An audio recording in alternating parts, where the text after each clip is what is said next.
Let's get peppy. Welcome to PEP 220. This is PEP or Planet Extra podcast. I am a host of Planet America on ABC Australia, and this is an official podcast of the ABC. So say hi to the Ombudsman for me. My name is Chaz Licciardello, and on PEP, we cover all the stuff that's too nerdy for TV. If you're listening, you can find us on YouTube at the PEP with Chaz and Dr. Dave channel. And you can also see highlights on the PEP Clips YouTube channel, and we're on Facebook at the Chaz from Planet America channel. You also find timestamps and show notes in our blurbs, and if you leave a comment under our current episode video, we are likely to see it. You can also tweet us or blue sky us at Pep Chaz Dr. Dave. That's PEPCHASDRDAVE. If you want to chat to some fellow Peppers, you can join our Discord server. It's on the screen now or on the blurb of the podcast. But if you want to contact me or Lockie the Lackey privately, why not email us? The address is producer@pepthepodcast.com. The address again is producer@pepthepodcast.com. And do not forget to subscribe for all that peppy goodness. It all helps. And we're recording this at 10:30 a.m. on Friday morning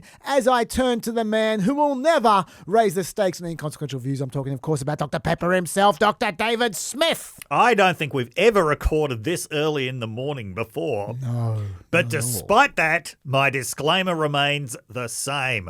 I am David Smith. I'm an associate professor at the United States Studies Centre at the University of Sydney, but I do not speak for either of those institutions. When I do PEP, I speak only for myself, possibly to the regret of my future self. But nonetheless, it is myself that is speaking, not either of those institutions. Excellent. Now, for those who haven't seen the media release, which would be all of you because no one sees these media releases, why do they even send them out?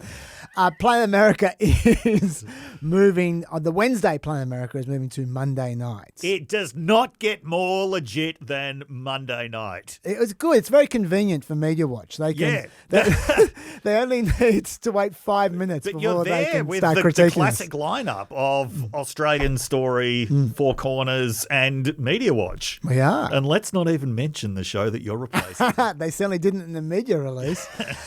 But anyway, so if you're interested in Planet America, we are going to move to Monday nights, but not for another 3 weeks. But we are coming back a week from today on whenever.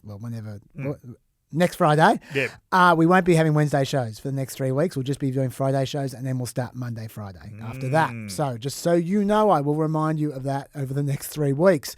Talking about Mondays, I don't know how potential extras will be working when we're on Monday nights, but there is definitely an extra this Monday coming up. Well, I'm not sure it'll come out on Monday or Tuesday. We'll see what time I can get Melina, whether it's going to be Melina Monday or Melina Tuesday.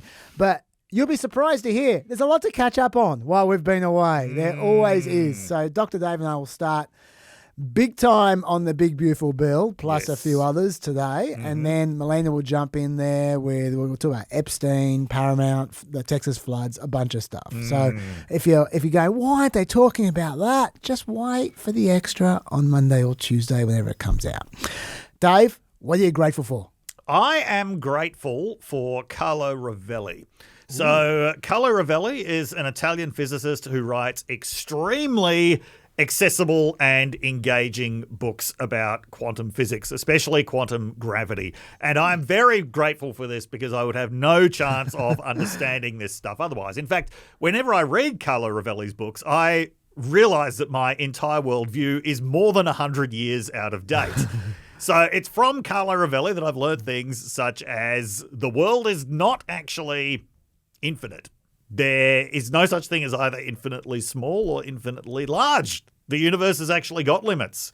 And there is a smallest possible thing. It doesn't just go down to nothingness forever. And look, this makes me think, Chaz, are we as human beings, are we at the small end of the scale or the big end of the scale?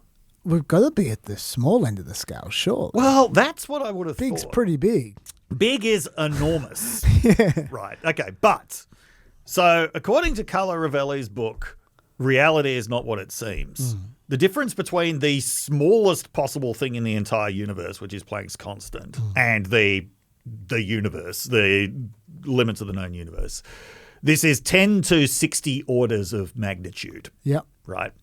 Now, there's a very interesting Reddit page because I asked the internet this question about are we at the small end of the scale or the big end of the scale? And by the way, what inspired that question was Carlo Rovelli talking about how we're these big, clumsy, macroscopic creatures who see things in very Newtonian ways because we just can't see the quantum world. So that got me thinking, are we actually big rather than small? According to this Reddit discussion, in that 60 orders of magnitude, humans are at about 32. So we're right in the middle. So we're actually, we're just past the middle. Apparently, well, according to one random person on Reddit, apparently a full stop is the exact halfway point between biggest and smallest when measured in terms of orders of magnitude. That's pretty cool. Yes. That's a really good trivia question. Yeah. We should have. Oh, yeah. That should have been. Yeah. I mean, it's not really it's more of a very deeply philosophical question. Are we big or are we small? Yeah. There is a great website. I think it's, I'll send Lockie a link to this. I think it's called Scale of Universe, which is exactly what it says. It's this dial that you can push from one side or the other to go bigger or smaller, and it shows you what's big and what's small. And yeah, humans are about the halfway mark. The thing that's really cool about that is, unless you're potentially Carlo Rovelli, people have just no ability to visualize the real extremes. Yes, of absolutely. The universe. Yes. And so you just, it's hard to get it in your head. Yes. Yeah. Either side. Yeah. Which makes it a really interesting guess. It is. Yes. Yeah. And so I'll recommend two books from this. One is the one I just read, Reality Is Not What It Seems, and another one is called The Order of Time. Both really good. Highly recommend them. Oh, are they going on the list? They are going on the list. There we go. The book list is in the blurb if you are interested. As always, I just have no discipline here. I've got three things I'm grateful for. It's been a long holiday. There's been a lot of gratitude. I'm going to make them quick. First one is I'm grateful to the TSA finally phasing out that rule requiring travellers to take off their shoes before going through security because of one dude 20 years ago had a shoe bomb. More than 20 years ago. It was comical. It was ridiculous. It did no damage. And that man's in jail and no one was ever going to try it again. But since then, everyone's had to take their shoes off when they go to America. And although every other country abandoned that within a year. Totally. Yes. It's just America. And like I say, both my first two gratefuls are both related to my personal experience when I went to America like 15 years ago. That was very annoying, the shoe thing. I'm really glad they have finally reversed it in 2025. The other thing, which I just found bizarre, which I never would have guessed until I went to America in this is my honeymoon, 2009. 2006 was 2009 was war and everything. I went there twice. New York City. Do you know what I'm talking about? No. When you go to New York, you have to go there to realize this. Wherever you look, there is trash. Wherever you look, there are trash bags in the street, just sitting on the sidewalks. And you just go, what the hell is going on with this place? And it's just New York. And they are they've caught with the rest of the world, and they are finally adopting garbage bins in New York City. They call it the trash revolution, which is about as out of date as the French Revolution, as far as I can see. Is this just because businesses need to put their trash out? The trash bags. Yeah. The reason for it, actually, I was looking it up. The reason why that's the case, because when I heard they reversed, they finally got rid of it, I thought, well, why they have it in the first place? It's because New York is one of the only cities in the world which doesn't have alleyways. And so, normally in cities, that's where the garbage goes. It goes in the alleyway. Right. You have those big dumpsters in the alleyways, which they clear out. Whereas in New York, there are no alleyways. And so, well, there's not many. Really? Yeah, apparently not. It probably wasn't built with alleyways. I'm sure there's one or two, but not many.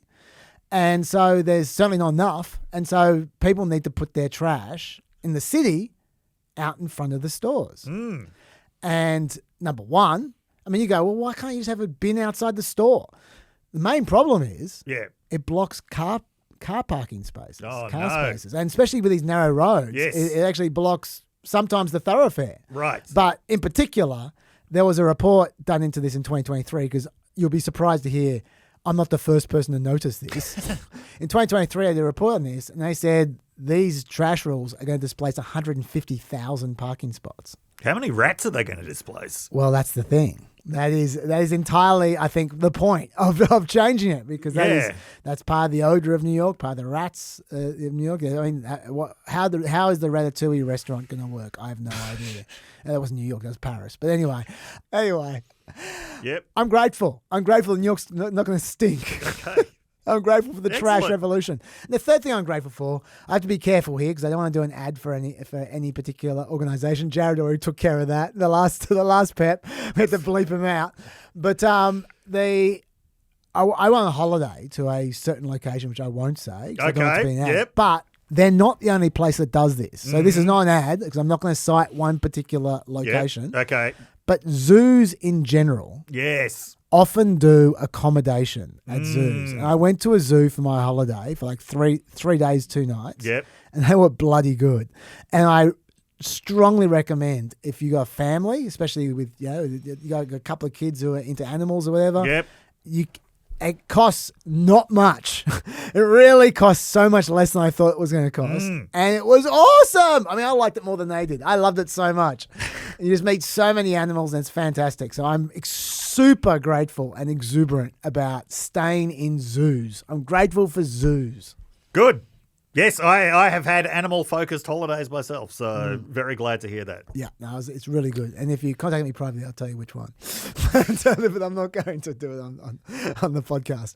All right, Dave, because of time, let's just get right into it. Okay, let's get into it. Let's start with, you weren't here for the last PEP. No. For the last week of PEPs, we did too. Yeah. Which means that you missed out on all the Iran stuff. Right. I know, and stuff's happened since then, but I know in particular you wanted to make a couple of comments. So why don't we start with you talking about Iran? Okay. So these US airstrikes, Operation Midnight Hammer, not to be confused with Operation Midday Hammered, which is when Hegseth has lunch. How long has he been holding on to that one? It seems to have gone as well from a tactical point of view as you could expect. They ended up dropping, 14 bombs on Fordo? Something like that. The bunker buster bombs. Mm-hmm. How much does each one of those bombs cost? I don't know, Dave. I think it's somewhere in the order of $500 million. Wow. Yeah, so that's like $7 billion worth of ordnance dropped on Fordo. I'd like to know how many of them they make a year, because that's a bit of an issue. Yeah. How many missiles they used in this 12 days. Yes. That take years to build. Yes, potentially. And Iran's air defenses were completely decimated by the previous Israeli strikes, so the US was basically able to bomb at will and was also launching missiles from submarines in the Persian Gulf. Now, there's obviously a lot of controversy over how much actual damage was done. So Trump's initial comments were that the facilities had been completely and utterly obliterated. That was the word, obliterated. Obliterated, yes.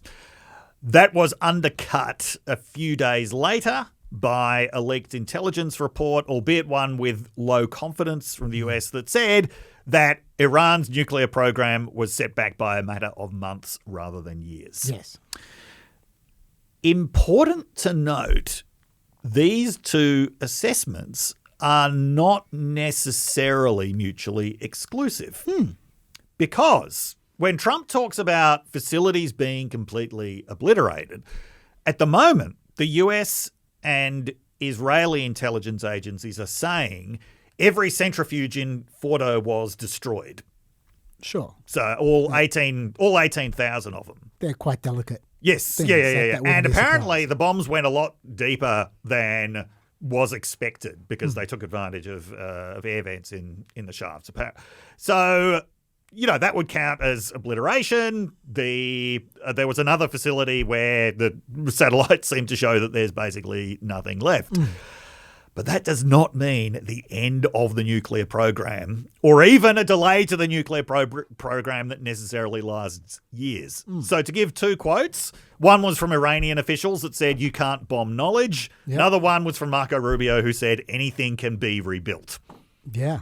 Right. So even though this was a very, very physically destructive raid, it's not going to have the effect of destroying the Iranian nuclear program. And let me just add to what you just said. Yeah. After you talked about the early intelligence, but even in the last few weeks, there have been more iterations of this intelligence. Absolutely. The CIA, John Ratcliffe came out with some CIA intelligence. Yes. And I've got the quote here, CIA can confirm the body of credible intelligence indicates Iran's nuclear program has been severely damaged by the recent targeted strikes. This includes new intelligence from a historically reliable and accurate source method that several key Iranian nuclear facilities were destroyed and would have to be rebuilt over the course of years. Once again, that's consistent as well. Yes. Because we don't know whether they know every single facility. That's right. You could have wiped out the 3 ones they were talking about, and there might be a 4th. In fact, Iran specifically said that there was a 4th a few days before the war. Yep. So whether that was connected to one of the other 3 or separate, we don't know. Yes. Yeah. Trump has been getting very huffy about people disputing the scale of obliteration that he was talking about. And Caroline Leavitt even said it's a disservice to the brave pilots who dropped the bombs. Now, I won't dispute the bravery of anybody who flies military aircraft, but could we please just acknowledge that all of Iran's air defences had been completely destroyed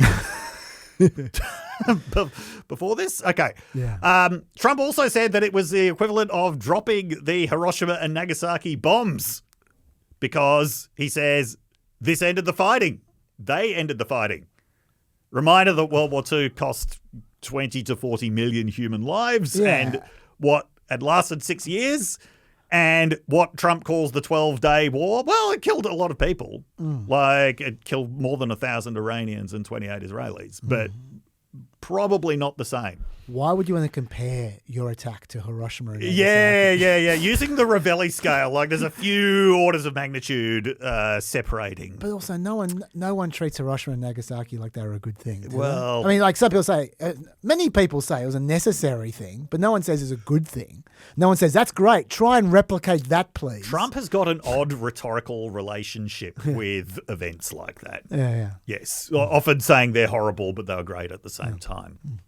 The point that we are making here is, first of all, there's a lot of uncertainty about the extent of the damage.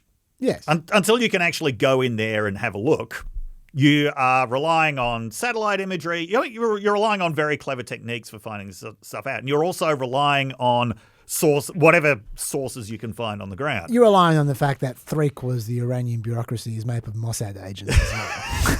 That's what you're relying on. So there's a huge degree of uncertainty. So when we're talking about it could be delayed by months, which is that was the most recent thing that came out of French intelligence. This is what the IAEA is saying. Or it's delayed by years, which is what the American and Israeli estimates are saying. Who knows? Until inspectors can go in there and have a look, we won't know. And when are the inspectors going to go in and have a look? They're not. Probably never. Yeah. Because the Iranian parliament just threw them out of the country. They did. Yes. They did. So some other complicating factors in assessing the damage is ultimately for the purpose of what people really care about, which is putting a timeline on it. How long will it take Iran to actually develop weapons? Another complicating factor is what happened to a lot of enriched nuclear material. So the IAEA claims that the Iranians told them they were moving the material away from the Isfahan complex. American and Israeli intelligence is currently saying it was in the Isfahan complex, but it wasn't destroyed, it was buried. So what they're saying is if they try to retrieve it, we will bomb them again. Whereas what the Iranians in the IAEA are saying is, no, we took it somewhere else and you don't know where it is. And the vials that they store it in are incredibly small. And for the time being, it's likely that these vials will be mobile. They're not all going to be stored in one particular place. Yeah, apparently all the uranium could be stored in one boot. Yes. Yeah. And the other thing is, okay, so the centrifuges. Apparently, according once again to American and Israeli intelligence, in Fordo they were all wiped out. But nobody knows how quickly they could be rebuilt. There are claims that the Iranians have the parts to rebuild them. Once again, they can be stored in very, very small containers and kind of shipped around, and they could start rebuilding them very soon. So we don't know how long it would take for Iran to rebuild its nuclear program, but at the moment, even the most optimistic Americans, with the exception of Trump, are saying it could be rebuilt. Within some fairly recent, within some fairly near future timeline. The problem we've got, yeah, and you've sort of touched on this, but Yes. I'll just hammer it home, Yeah. is that Trump is so committed to this obliterated narrative that he is, as always, dedicated to that narrative to the point that everything else services it. Yes. Which means that since it's obliterated Yes. and it's gone, Yes. he can't commit himself publicly to try and pressure Iran No. to allow in inspectors. Exactly. Because why would you need inspectors? It's obliterated. Yes. We know it's obliterated, right? Yeah. And so he's kind of doubling down on not caring what Iran do at the moment. I've got an example of this. I could get a statement that they're not going to go nuclear. We're probably going to ask for that, but they're not going to be doing it. But they're not going to be doing it anyway. They've had it. Now, maybe someday in the future we'll want that. But I've asked Marco, do you want to draw, I just asked him the question as we were walking on the stage, do you want to draw up a little agreement for them to sign? Because I think we can get them to sign it. I don't think it's necessary. He's acting at least like he doesn't seem to care. Yeah. Meanwhile, like you said, Iran, they haven't just withdrawn cooperation from the IAEA. They've officially designated Grossi, the Director General of IAEA, as a Mossad spy. Well, they are pissed. A lot of Iranians blame the IAEA for identifying the Iranian nuclear scientists who were killed in the bombing raids. But okay, let's have a look at some of the problems with the obliteration narrative. Sure. Okay. Going back to this first point of you can't bomb knowledge. The fact is that nuclear technology has been around for a long time. Iran has been working on nuclear technology for a long time, since the 1980s. Israel making a big display out of killing 9 of its top nuclear scientists. This is, it's bad, but it's really just PR. And it's a way of trying to warn people against wanting to become a high-level Iranian nuclear scientist. There are thousands of people involved in Iran's nuclear science program. And the way that science works is, it is not, at least the way that scientific research these days works is, it's not just the province of these lone geniuses. You don't destroy scientific knowledge just by destroying a scientist, because they're not carrying the knowledge around in their heads. Everything that they do is recorded. The archive of knowledge is a lot harder to destroy than a single scientist. And yes, there are a lot of people working on this program. So as the Iranians correctly said, you can't bomb knowledge. And as long as the knowledge is there, as Marco Rubio said, anything can be rebuilt. I should say, as far as the PR goes, when we're saying this is about PR, that they do it well. Like, I'm not sure if you saw that, but the commander of the Qatar Mail Ambia, I think it's called, Central Headquarters, was appointed recently. Yeah. And Iran didn't name who it was because they keep on getting killed, right? By Israel. And so then Mossad Farsi, only the Farsi one, the ones that the Iranians can read, ran a guessing competition. Who it is, saying we know exactly who it is, of course. So let's see if you can guess who it is. And then they gave out a prize for the people who got it right, apparently. Now, that's just pure propaganda, obviously. You get in their head going, you just can't escape us. But I reckon it's probably quite effective. Probably is, but given the kind of dedication to nuclear power by the regime, as I said, they attach this almost religious significance to it. It's going to be harder to get rid of the nuclear program than that, which is why Benjamin Netanyahu kept saying you need regime change to do it. And that's also why, for years, American intelligence agencies had been warning you cannot bomb the Iranian nuclear program out of existence. As I said a few weeks ago, I think there's this problem that because of the successful Israeli attack on Iraq's nuclear facilities in 1982, because of the fact there was a successful attack on Syria's nuclear facilities in 2012 or whenever it was, there's been this sort of image created. It's really easy to destroy a country's nuclear programs, not if it's got an established nuclear program. However, the history of countries voluntarily giving up nuclear weapons is more extensive than people might realise. Are you aware South Africa actually had nuclear weapons, which it gave up in 1989? I am not. It had constructed 6 nuclear weapons, and it had more in process. It voluntarily gave them up in 1989. Now, obviously, this was during a process of big political change that was happening in South Africa. There's some speculation it was because the apartheid government didn't want a future non-apartheid government to have nuclear weapons, but it gave them up. Brazil gave up a nuclear weapons program in the 1990s. It hadn't actually constructed any nuclear weapons at that point, but the military junta that had ruled the country during the 80s had initiated a nuclear weapons program. The newly democratic government gave it up. South Korea gave up a nuclear weapons program in the 1970s. Japan never had a nuclear weapons program, but it had all of the technology there to do it. Right. So it's regarded as a country that could rapidly develop nuclear weapons if they wanted to, especially because they do process so much uranium all the time in the course of generating nuclear energy. They obviously have a different culture to other countries though, because of the World War II hangover. Well, that's right. Yeah. But Japan didn't sign the Nuclear Non-Proliferation Treaty until the 90s. Same as South Korea. Right. So while Japan wasn't a signatory to the Nuclear Non-Proliferation Treaty, it was regarded as a potential nuclear breakout power. Japan and South Korea were both persuaded by diplomatic means to give up their nuclear weapons programs. In South Africa and in Brazil, it basically happened because of political change. I will note in both cases, not political change that was violently enforced from the outside.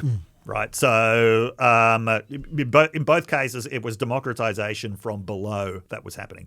As proud as the West is of its sanctions on South Africa, which in the end really came very late and were bucked by numerous Western powers, it was really internal change in South Africa that brought about the end of apartheid. It was a very long-standing campaign from the unions and the ANC.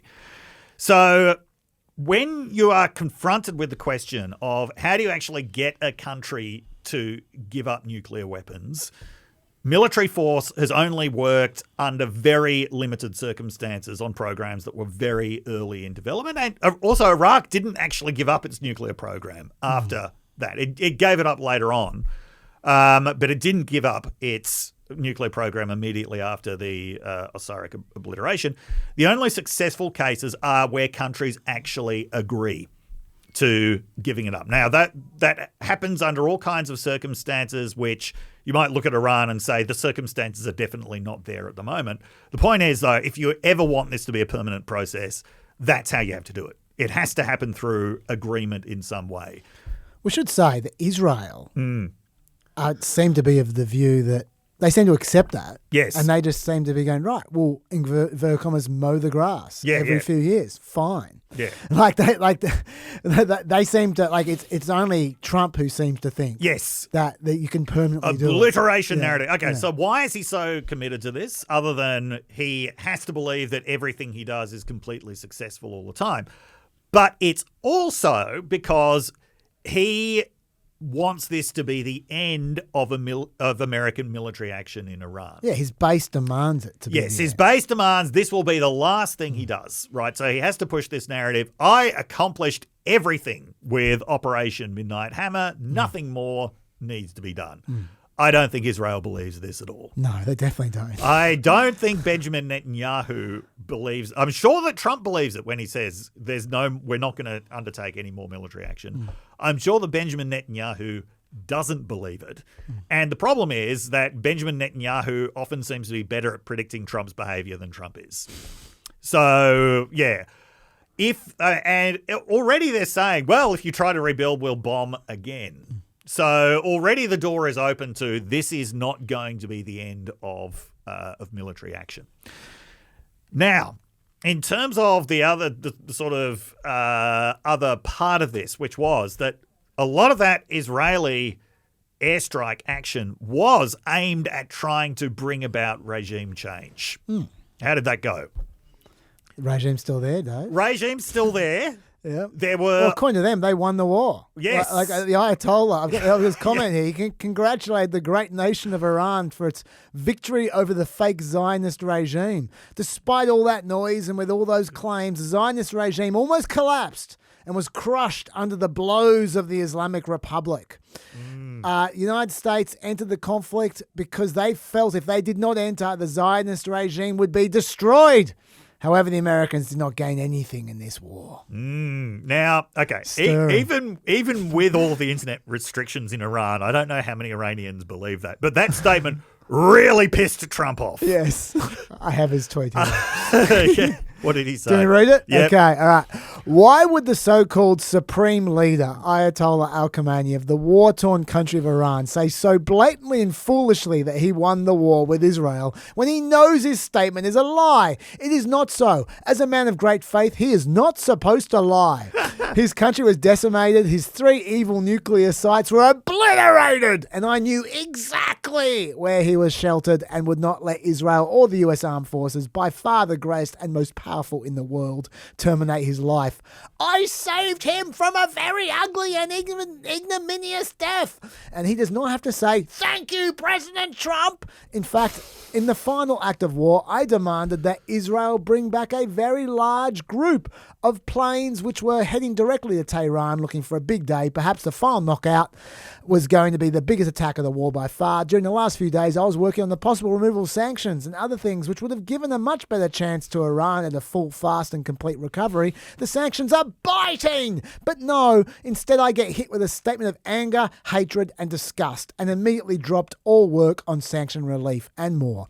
Iran has to get back into the world order flow or things will only get worse for them. They are always so angry, hostile and unhappy, and look where it's gotten them. A burnt out, blown up country with no future, a decimated military, a horrible economy and death all around them. They have no hope and it will only get worse. I wish the leadership of Iran would realize that you often get more with honey than you do with vinegar.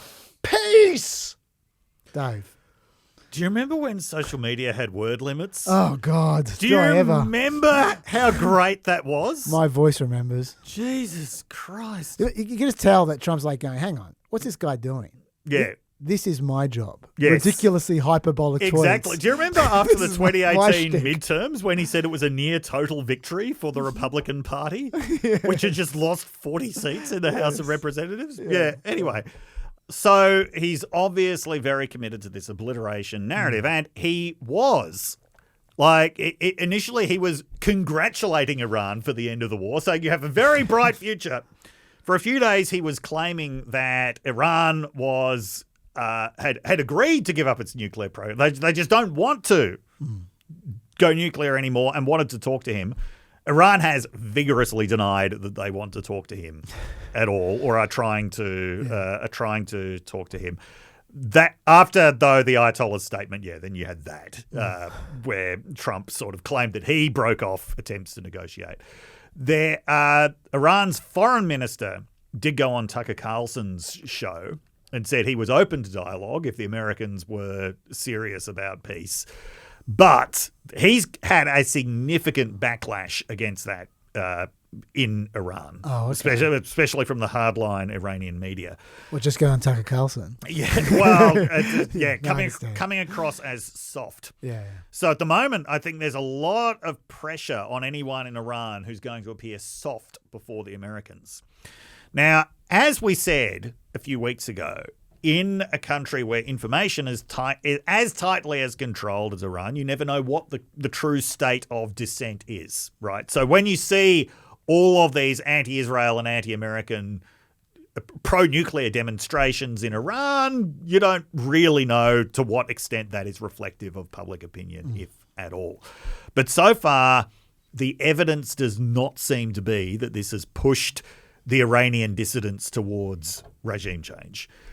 The New York Times and the Washington Post seem to know huge numbers of dissidents in Iran. They're always finding people to talk to who don't disclose their names, but who they are happy when Iranian military leaders die in airstrikes. Nonetheless, the consistent message that seems to be coming from them is we feel like we are just caught between these aggressive foreign powers and this regime that we hate.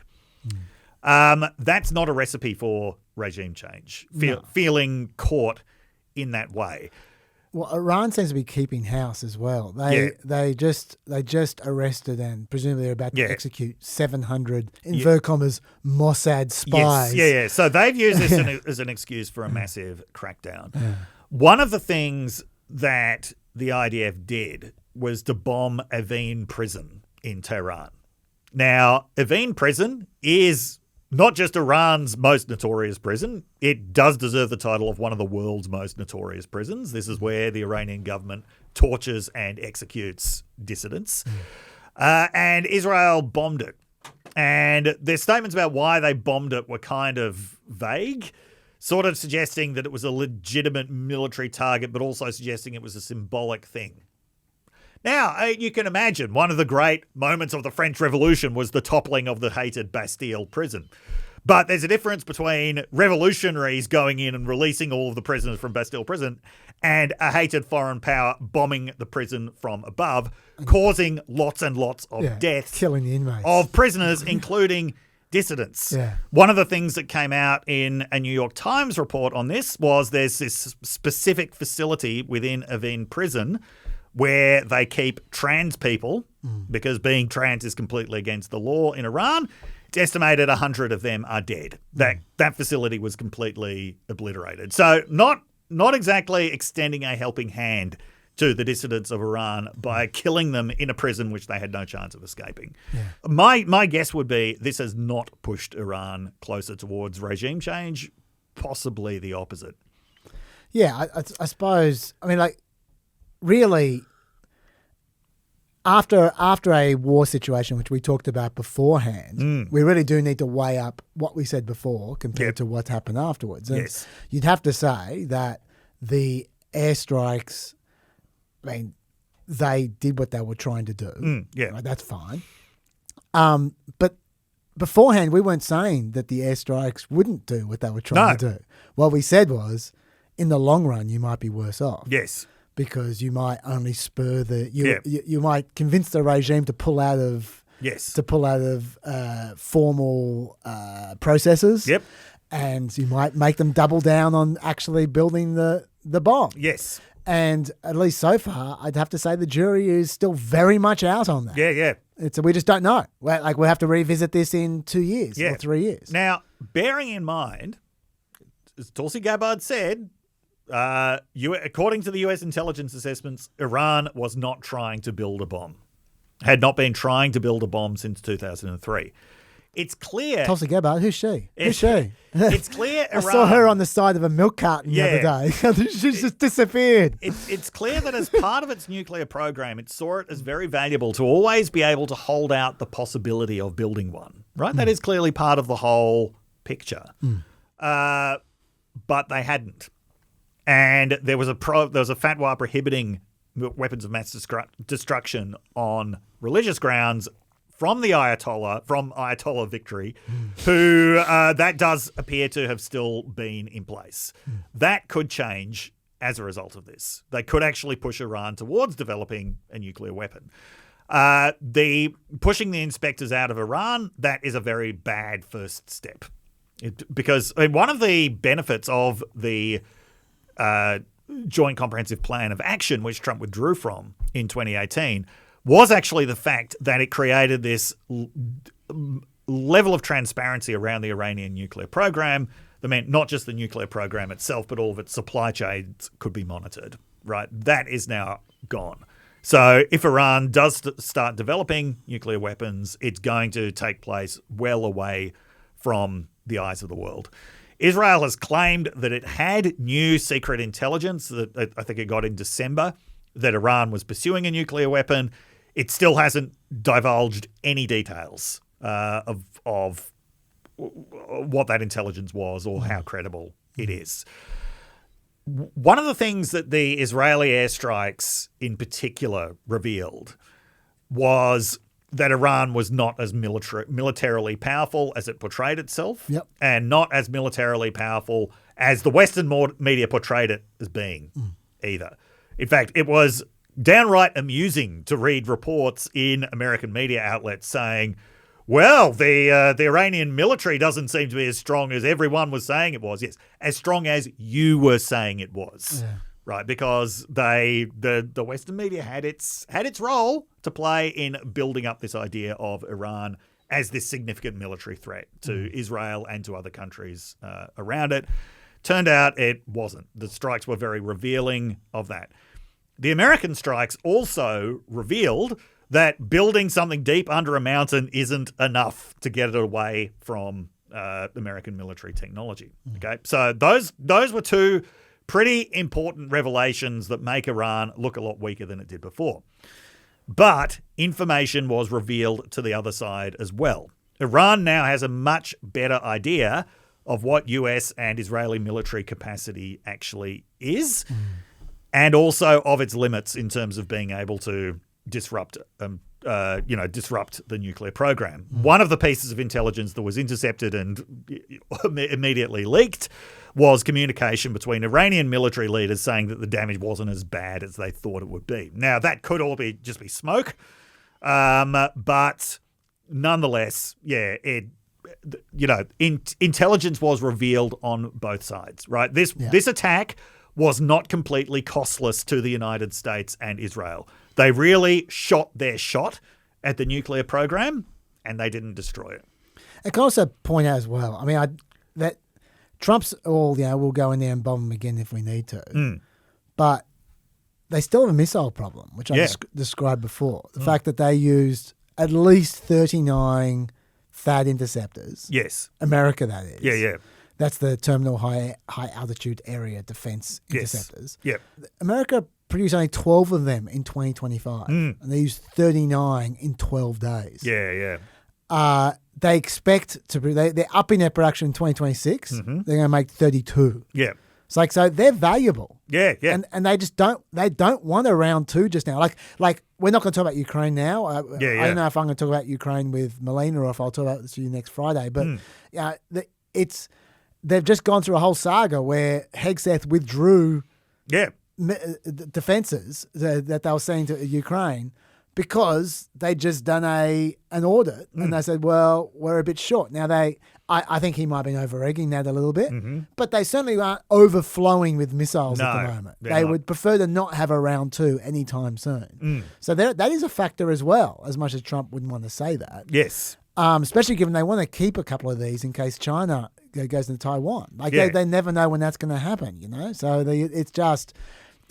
America can't do everything all the time. No. And I mean, it's not like World War II where they were just able to, constantly churn out another battleship every 48 hours or whatever they were. I'm sure that's an exaggeration, but well, now it's the opposite. That's what China can do. Yes. Not America. Yeah. Yes, absolutely. Yeah. So it's not like ammunition is unlimited. It's just, I don't know how many of those massive ordnance penetrators they had, albeit they were using them for the very specific purpose for which they had been commissioned in 2004. Sure. They weren't doing anything else with those. The only thing I want to add on this topic is I feel like we kind of moved past this, but I want to move back for just one thing, which is we're talking about Trump's Trump's narrative that he's trying to service. Yes. And I just can't go past this topic without delighting in the fact he got so worked up about this. And then Pete Hegseth had this awful press conference. I was going to play a clip from it. Don't worry, Lockie. Don't cue it up. I was going to play a clip from the press conference of Pete Hegseth getting all surly, saying, "Why don't you report how special Americans are?" and stuff like that. He was trying to get angry at the press for not reporting his propaganda. But like their desperation to try and get that narrative out there and their surliness that wasn't getting picked up was funny. But the peak of the absurdity was when Trump came up with one of his famous Sir stories to service it. When he's hiding behind the pilots. Essentially, that's what they started doing, hiding behind the glory of the pilots. Yeah. If you questioned that they hadn't achieved what might be impossible to achieve by military aims, then you were somehow you're somehow having a go at the pilots themselves. Yes, the brave pilots. Yes, and you're questioning their bravery and competence. And one of the pilots said, we were a little concerned because when we got out, we were told that on television they were reporting that we may have missed our targets. Sir, we hit every target. That's what I do for a living. We hit every target. In fact, when the bombs hit, a yellow haze came over the horizon that I've never seen before. It just lit up the whole horizon, brighter than the sun. It was like looking into the sun. He goes, we hit our target, because you know what that was exploding. And but they were a little downbeat because they listened to that fake CNN reporting and the fake New York Times. They worked together to try and say that it wasn't perfect. They couldn't say they missed. All they could say is, maybe it wasn't perfect. And you ought to fire that reporter immediately. You should fire her. Real fake. So in this story, one of the pilots, yes, while overseas, was watching CNN. Yes, right? And the fake New York Times. Yes. And as soon as he got off the plane, he goes up to Trump, because Trump's just staying next to the plane. He goes up to Trump to tell him, it really bothered me when I watched CNN and on my plane read the New York Times that your greatness wasn't being proclaimed on TV. Because when we did drop that bomb, it was like we were looking at the sun, because that's how pilots talk about their bombs. It's just so unlikely. Never seen that before. I love that story. Yeah, I think we're so used to the childishness of Trump's discourse now that I think it can be easy to lose sight of just how odd and childish it is. It really is. And how deeply ashamed people are going to be when they look back on this. Yeah. Look, I don't know what we're going to get up to today and what we won't, but there's been a few during the holidays of moments like that. Should we get into the big, beautiful bill? Yeah, let's get into the big, beautiful bill. Because we're going to spend a while on this. There's a lot to talk about. Okay. This one. I mean, we should, because this is literally the only piece of legislation yes, that has passed and is likely to pass for at least the next 12 months. I think some post offices might have been renamed. Yeah. I mean, there is the Lake and Riley Act. There's a couple of very minor things, but in terms of actual serious legislation, this is it. Yeah. So we might as well spend the next year talking about this. Okay. Right.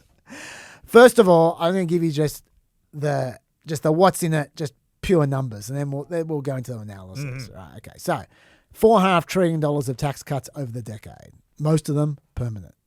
$1.7 trillion of spending cuts in total. $450 billion in no new spending overall. Super complicated stuff. 309 provisions in total. I'm not going to go into that much detail. You'll be thankful to hear. But just a couple of You've gone soft. Don't. It'll feel like I go through all 309 provisions. Most of those tax cuts are just extending the 2017 tax cuts already. Mm-hmm. Because they are due to expire this year. That's about $3.7 trillion of the $4.5 trillion of tax cuts are just extensions of what already exists. Yes. Okay, so let's be clear about that. Most of this bill, in terms of the money spent, is doing nothing. It's just maintaining what already exists. Yes. Then you've got the state and local tax deduction. That's the SALT we refer to. So this is if you live in a blue state and the states have high taxes, how much you can deduct from your federal taxes for what you pay in state taxes. Okay, they have a cap now of up to $40,000 for those making less than $500,000 a year. So we're talking mostly property taxes there. Yes, like people with big houses, right? That's going to expire after 2030. And then that will be reduced back down to a $10,000 cap deduction. Overall, though, this tax deduction that we're referring to is essentially for super rich blue staters. It's going to cost about $325 billion. 2024 election tax cuts, they're in there as well. The no tax on tips, that's up to $25,000 in tip income, up to, I think, an income of total income of like $150,000, I think, from memory. No tax on overtime, up to $12,500 in overtime. No tax on Social Security. They didn't do that, even though Trump keeps on saying they did that. They end up just being a $6,000 tax deduction for all seniors. And the reason for that was not because they didn't want to, it's because they weren't allowed to under reconciliation rules. You can't affect Social Security directly. So that was their workaround. No tax on car loan interest for US cars. That is up to $10,000 of interest per year. Lots of other minor provisions as well, like they make bonus depreciation, research and development expensing, interest deduction, tax break permanent, a bunch of stuff which you're not going to care about, but like business stuff. Then the benefit cuts, $930 billion in cuts to Medicaid, estimated because they are very approximate. They start in 2027. $170 billion in cuts to Medicare, estimated. $85 billion in cuts to food assistance for the poor, estimated. They start in 2028. $315 billion in cuts to student loans, which really didn't get mentioned much. Nope. Not nearly as much as Medicaid, but I'm going to get into them. They are bigger than you think. Spending cuts, $488 billion in cuts to clean energy credits. That's the Inflation Reduction Act credits under Biden, including repealing $7,500 tax credits for electric cars, ends tax credits for installation of home EV charging equipment and insulation or energy-efficient heating and cooling systems in houses, ends the Greenhouse Gas Reduction Fund, which gives funding to non-profit organisations providing financing for projects that reduce pollution and greenhouse gas emissions. Also create a new tax credit for coal. Hey, why not? $52 million in cuts to Planned Parenthood is very minor. It's just for 1 year. Extra taxes, $761 million in new taxes on university endowments. That's for those universities with endowments bigger than $2 million. It's an 8% tax on those endowments. Extra spending measures in the family. Child tax credits are up from $2,000 per child to $2,200 per child. Up to $5,000 tax credit on education for private schools / homeschooling. $16 billion on childcare tax credits. They raised the cap for them from $5,000 to $7,500 on employer-sponsored accounts for daycare and preschool and summer camp type stuff. There's these Trump accounts, one-time $1,000 government contributions to tax-advantaged savings accounts for babies born in the next 3 years, I think. Also, tax deduction for up to $2,500 a year from employers into those accounts. And they can, if the parents put in money as well, between the employers and the parents, they get $5,000 a year of tax concessions if they put into those accounts. Defense spending, like extra spending, $158 billion out of the defense, including $25 billion for Golden Dome, $29 billion for new ships, $23 billion for more munitions, $15 billion for nuclear weapons.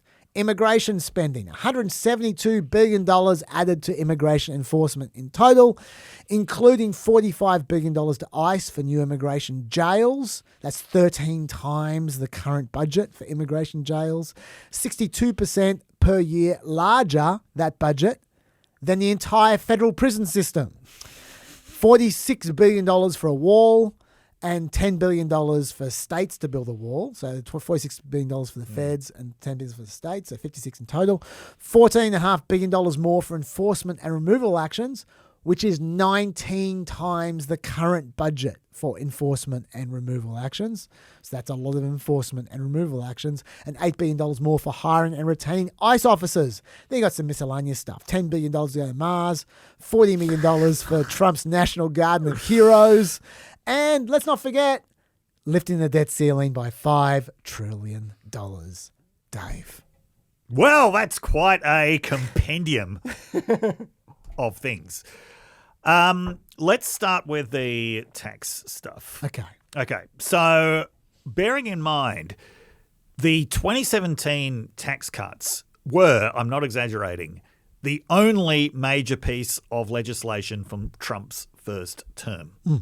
And the remarkable thing about these tax cuts, which have now been, as Chaz said, made permanent in most cases, is these are very much in line with orthodox Republican thinking, or at least orthodox Republican thinking since Reagan. Prior to Reagan, there used to be this belief that taxation and spending should be balanced in some way. Yeah, just imagine that. Yes, but Reagan got rid of what was referred to as the green eyeshade wing of the party, the classic account of this, by the way, was an essay in The Atlantic called The Education of David Stockman. Well worth having a look. And has really embraced deficit spending for a number of reasons. The first is, as we talked about a couple of weeks ago, this belief that has never been borne out in the real world, that if you cut taxes enough, you're not even cutting revenue because it will generate so much economic activity that, even more revenue will flow in. Okay, I'm not sure if anyone seriously believes that, but that's always given as the reason. Probably the more realistic reason is what Grover Norquist himself described as reducing government to the size where you can drown it in the bathtub. Right? If you, as a Republican president, engage in aggressive deficit spending, that means the next time a Democrat is in the White House, you have got the excuse that you need to stop them from doing anything. Okay? This is what Congress needs to go ahead and further slash government programs that Republicans don't like next time they're in power. Can I just add to that? Yeah. That the first theory, rather than the second theory, is just, it's not even relevant to this bill because of what I said before. Yeah. That $3.7 trillion of the $4.5 trillion in tax cuts is not stimulus. Exactly. It's exactly it's just maintaining what currently exists. Yes. So this whole, we're going to supercharge economic growth so it pays for itself, even on their own terms, it doesn't make any sense. It doesn't even rise to the level of being a Liz Truss fantasy. My God. But it's important to keep in mind, Democrats are rightly emphasizing the kinds of cuts that are coming along now, the nearly $1 trillion cuts to Medicaid and everything else. That's not the only thing to worry about when you're making tax cuts like these permanent. You've got to worry about every government service being cut in the future, not just Medicaid, Medicare, Social Security, everything, because these are just going to keep racking up the deficits. This could lead to a situation of unsustainable borrowing costs, especially if the tariffs go through, if the bond market vigilance kicks in, all of that. This will never be used as the debt deficit, costs of borrowing. It's never going to be used as a reason to actually increase taxes. It's just going to be used as a reason for cutting spending further. So this isn't just endangering Medicaid. This is endangering everything. Can I just say as well that except defence. Yeah, defence is never defense endangered. Is fine. Immigration is fine as well. Yeah. Can I just say, immigration enforcement, that is, of course. Immigration is not fine. Immigration enforcement is fine. Can I just say that the least mentioned aspect of this bill was, because we're going to get to all the deficit stuff, right? Trust me, we're going to get to that. Yeah. but the least mentioned part of this bill is that all the games they play to hide deficits don't change the Pay-As-You-Go Act of 2010. No, they don't. Which many people don't know even exists. No. It wasn't mentioned by the press during this entire period. Yeah. But what that does is, that's an old bill, which when a bill increases the deficit, which normally isn't the case with reconciliation, but in this case it does for reasons we'll get into. When a bill increases the deficit, budget cuts are automatically imposed across the board. Yep. Except for specialised programs like Social Security and a few others, right? What that means is, it doesn't matter what you say. It doesn't matter what your spin is. It doesn't matter what line you're running. You just simply have to cut, in particular, Medicare. Yes. When you run a deficit. Yeah. You just have to.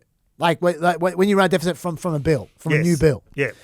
And they are going to have to basically hit the maximum level under this bill of 4% per year of Medicare for the next 10 years of cuts. Yep. Because of they just have to. There's no choice here. They're going to start with $45 billion in cuts for Medicare next year. Over the next 10 years, that's going to add up to $490 billion in cuts for Medicare. Where are they coming from? I don't know. Yeah. That's going to be a decision that the OMB makes. Yes. Like Russell Vought. You can really trust him.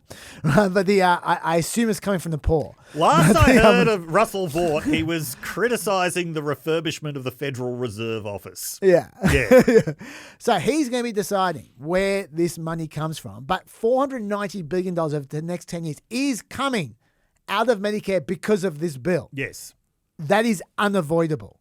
So that is just quite aside from everything else you mentioned. You can add $500 billion of, like, they're going on and on about the $900 billion for Medicaid. Yeah. There's over half as much coming out of Medicare automatically.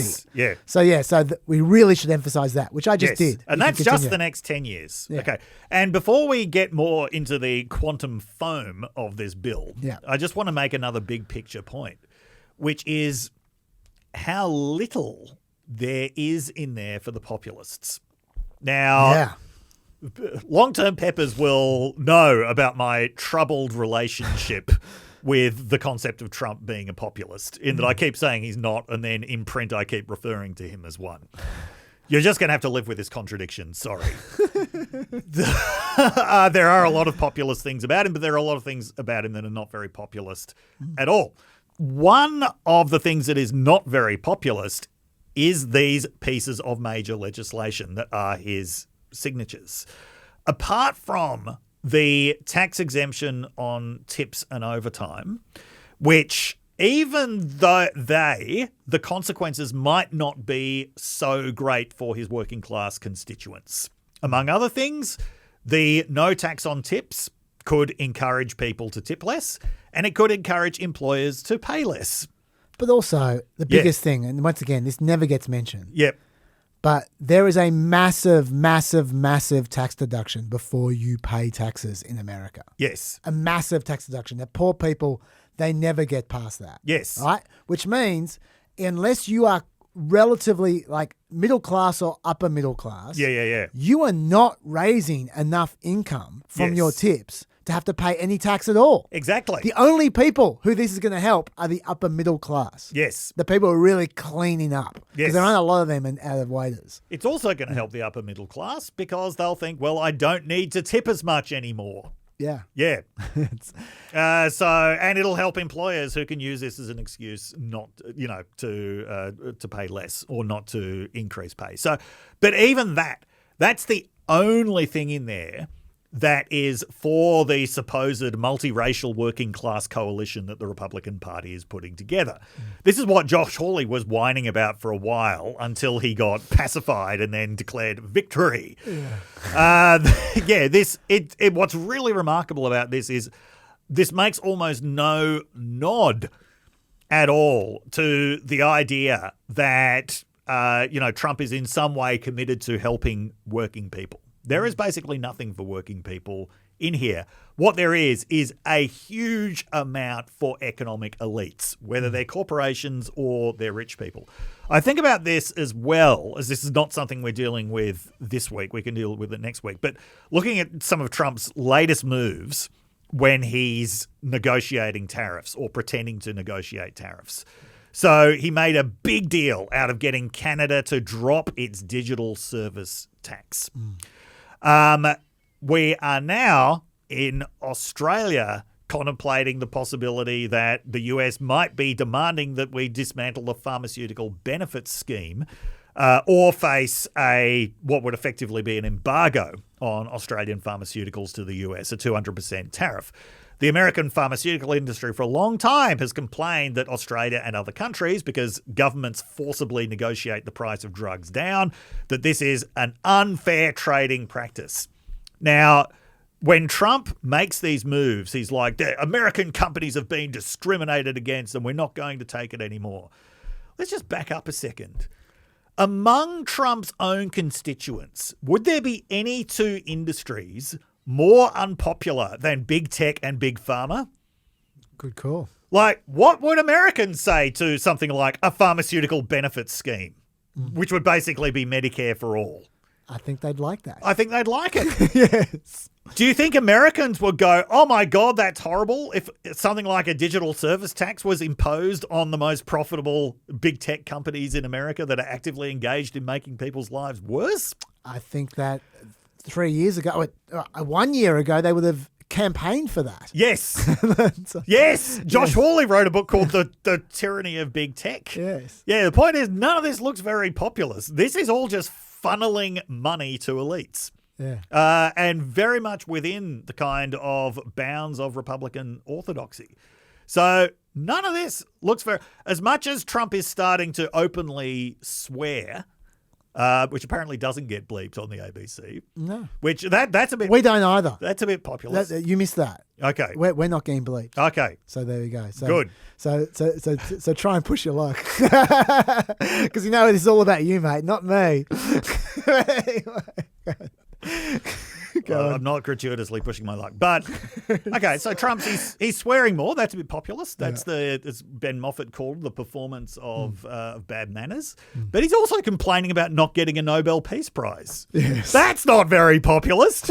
No, it's not. And what we can see is Trump never loses this craving for the approval of elites.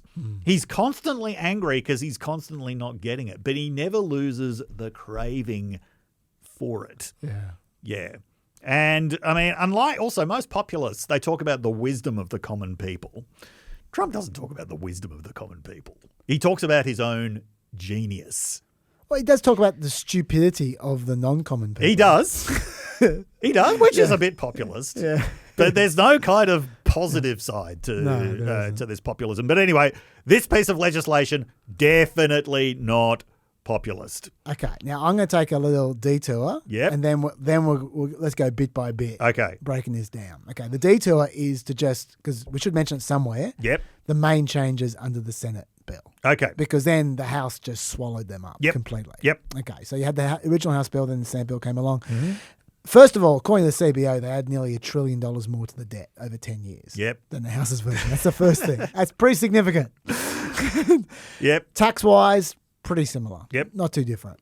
They made the SALT tax deduction more generous because it wasn't generous enough. They bumped it up from $200 billion over 10 years to $325 billion over 10 years. Reminding you that's just helping rich New York and Californians. Yes. That's it. The immigration, they reduced the $1,000 fee for seeking asylum that was in the House bill. Because people seeking asylum have got just $1,000 lying around to $100. Very generous of them. Medicaid, they put a limit on the healthcare provider taxes that we are going to be talking about. They basically delayed them until 2028.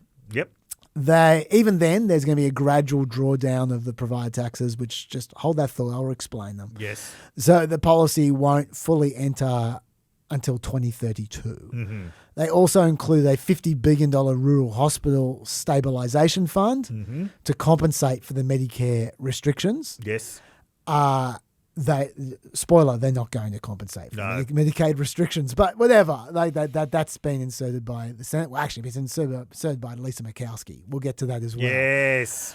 Also, they lost the ban of Medicaid covering gender transition services. That was in the House bill. Yep. They didn't want to lose it, but the parliamentarian made them lose it. Okay, then the green tax credits. This is where most of the changes happened in the Senate. This is the big game. Yeah. And this is what most of that extra cost came from, the extra $1 trillion. Yes, yeah. Okay, it seems on the surface, at least it seemed on the surface like there wasn't a lot of change, but there really was under the surface. To retain full Inflation Reduction Act green energy credits, companies had to begin construction this year. That drops to 60% if they begin construction in 2026, and 20% if they begin in construction in 2027, and then that credit will disappear in 2028. Now the House just got rid of them, but the Senate had this gradual path out, glide path out. Elon Musk was despairing at all this and a bunch of tax hikes on renewable energy at one point in time. They're all gone, by the way, but at one point in time they were there. And this is where he tweeted out, the latest Senate draft bill will destroy millions of jobs in America and cause immense strategic harm to our country. Utterly insane and destructive. It gives handouts to industries of the past while severely damaging industries of the future. And at that point in time when he wrote that, he was 100% correct. Not very often we say that about Elon, but he was. Well, the guy understands renewable energy at the very least. Let's just acknowledge that. He does. Dave's not going to acknowledge that. That's okay. Then they did, as I said, remove most of the tax hikes. Like, for instance, there was a tax on new solar and wind projects that use Chinese components. They got rid of that. And then they added one massive loophole, a huge multi-$100 billion loophole, which just changed everything in this area. Everything. That's kind of like a news.com headline. Yes. This changed everything. Changes everything. This loophole changed everything. To get the full credits, the original Biden credits, Yep. all you need Yes. is to commit 5% of expected project costs to buying assets in the next 12 months. So if by July 2026, you spend 5% of what you're estimated to spend on the project, on anything, it doesn't matter, anything, just buy solar panels, it doesn't matter, buy whatever you want, Water coolers. then you've got 4 years to build the project and retain 100% of the credits. That does sound like quite a loophole, Shahs. And then you also get 10 years worth of subsidies in total. Yeah. So for many of those projects. So that is quite a loophole, Dave, indeed. I would say that is closer in size to the overall scale of the universe than to the subatomic particles. Yes. It's fair to say that our friends at the American Enterprise Institute did not enjoy that loophole No, at all. no. I read many articles from our friends there. They did not like that. And the Senate bill also extends the tax credits and loan programs fully for nuclear energy, hydropower, and geothermal power and batteries Yep. until 2034.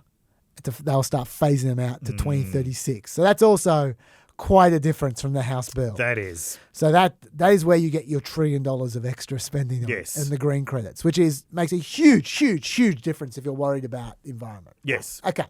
Other environmental changes. They set the penalty for violating CAFE emissions. CAFE emissions, like the caps on what cars as a fleet are allowed to emit. That's the way they try and make cars more environmentally friendly. Yep. They've set the penalty for violating CAFE emissions at 0. Whoa.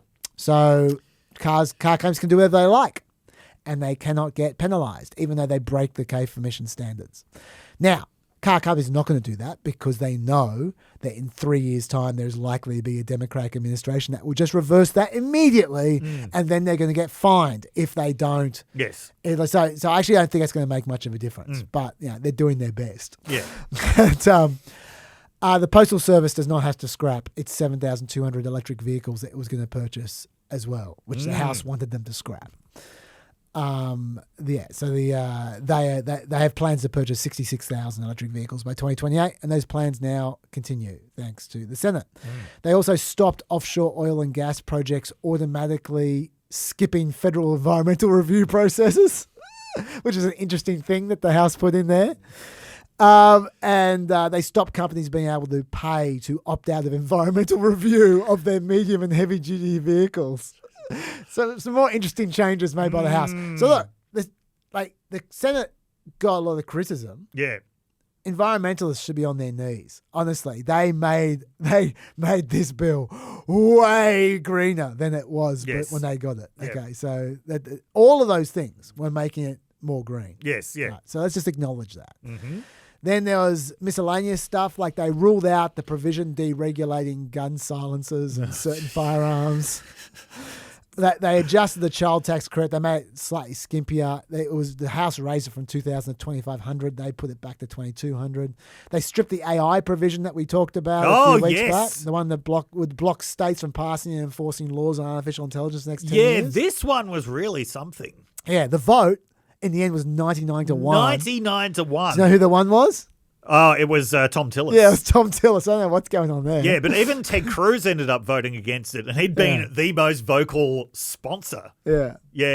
Of this. No, that was a remarkable turnaround. From what I read, it was Marsha Blackburn who started turning the tide on that, because she was being very heavily lobbied in Tennessee, where she's the senator, by child online protection organizations. And it turned out that in the end, they were a lot better organized than the people who were pushing for this bill, which, once again, AI companies that a lot of Americans are not particularly fond of at the moment, whereas everyone is probably broadly in favor of child protection on the internet. Yes. So what had looked like it looked like this was going to be a gimme, actually, for the AI industry, but this one turned on its head very quickly once conservative Republicans started to realise where the constituents actually were on this issue. So this is, we don't often say Marjorie Taylor Greene was right, but she sounded the alarm bell. She led the charge. I won't say she sounded the alarm bell on this early, because she sounded the alarm bell on it after she voted for it. Yes. But certainly she got out in front of the Senate on this issue. She's had an interesting few weeks, Marjorie Taylor Greene, to say the least. I think every few weeks is an interesting few weeks for Marjorie Taylor Greene. They also reversed funding cuts for the Consumer Finance Protection Bureau, and they also made it you can't reduce the Federal Reserve's staff pay. Finally, there's the they've removed some of the most openly vindictive components. Yes. Yeah. And I don't know which of them were because of the parliamentarian. I suspect many of them Most were. of them, yes. Yeah. And then you got the Alaska concessions. Oh, which, yes. Which I'll start now. And one of my continue favourite on. bits, yes. Yeah, okay. So Alaska and Hawaii would have waivers to bypass states sharing the cost of their food stamp programs. Alaska and Hawaii have waivers for the SNAP work requirements if it's determined that they're making a good faith effort to comply. Whaling boat captains are now able to deduct about $50,000 in whale hunting related expenses from their tax bills. I like that. The AHAB provision. Yeah. I mean, look, maybe every state has whale hunters. I suspect it's mostly Alaska, though. By the way, Chaz, did any of Hawaii's lawmakers vote for this shit? I don't think it was about Hawaii, really. No, it was definitely not about Hawaii. I think it was just so they could say non-contiguous states over and over and over again. Yes. This was a very lame attempt to make it appear that this blatant buy-off of Lisa Murkowski was something other than a blatant buy-off of Lisa Murkowski. Hawaii's senator and congressperson were not going along with this at all. I bet they weren't. But I'm not finished. There's more. Oh, there's more. There's a tax break for fishing companies, quote, located in the United States north of 50 degrees latitude. Allowing them to deduct the full cost of employee meals. Also, there's tax exempt status for certain, quote, fisheries in the Bering Sea and Aleutian Islands statistical and reporting areas. Just say Alaska. Why do you keep on doing this? Also, there are some more special exemptions for non-contiguous states, which I already mentioned. And also, any state with a food stamp error rate of more than 13.3% will be exempt from the penalty they have for food stamp error rates. Alaska has the highest error rate in America. So we'll come back to Murkowski, but just they're the changes from the Senate. Yes. Okay, so they're the main changes from the Senate generally. We now have, you might find this hard to believe, we haven't begun the analysis section yet. We now have a bunch of analysis. Dave, I've got a whole bunch of headings here. Yeah. You're welcome to start anywhere you want, and I'll just jump on board, or I can name a heading and you can start. It's up to you. You name a heading. Let's name a heading. We've already touched on this. My first heading is hugely regressive overall. Yes. Okay. So do you want me to start, or do you want to start? You start on this. All right. Okay. I've got the numbers, of course. All right, so let's start with where the money goes. According to the Institute of Taxation and Economic Policy, these are the House bill figures, but like I said, the taxes didn't change much. Yep. So, in 2026, the richest 1% will receive a total of $121 billion in net tax cuts. The middle 20% receive a total of $56 billion in tax cuts. So less than half of the top 1%, even though there's 20 times more of them. The bottom 40% receive $23 billion in tax cuts. That's less than half again, but obviously they don't have much money. Tax cuts are going to be smaller in raw numbers. That makes sense. Another easy way to think of this, 70% of the total tax cuts as a whole go to the richest 20%. 45% of tax cuts as a whole go to the richest 5%. That's at a global level. Yeah. At an individual level, it becomes more interesting. Those under $20,000 they lose $885, right, which is 5.4% of their income there. Those 20,000 to 58,000, lose $1,090, which is 2.3% of their income. Those 58,000 to $105,000, they're up by $45. $45. That's right. Imagine what you can do with $45. I'm sure those earning $100,000 in income are very grateful for those $45. Okay, so now into the positives. Let's skip a few because this goes forever. Those earning $296,000 to $436,000 are up $6,800, up 1.9%. Those earning $436,000 to $1.1 million are up $17,000, 2.6%. Those earning $1.1 million to $4.8 million are up $27,000. That's up 1.5%. And finally, those earning over $4.8 million, the top 0.1% are up $72,000 each because of this bill per year. That's 0.5%. Bottom line, according to the Centre of Budget and Policy Priorities, the bottom 40% of earners can expect their tax cuts on average to be swamped by the benefit cuts in this bill. I've got a graph that shows that, as you can see right now. To understand this graph, you want to take the red sections. The bright red sections are the benefit cuts away from the other sections to see the net effect of each decile of income. You can see it clearly shows that you need to get to the fourth decile, that's the bottom 40%, before the red is balanced out by what's above the line there. And then it turns into a positive. So that shows you just how negative it is for the poor and just how positive it is for the rich. Throw in the tariffs, the poor are even worse off. We don't know the exact number of the tariffs, but the budget lab at Yale have done an estimated calculation. They reckon only the top 10% can expect to be better off under this bill if you include tariffs.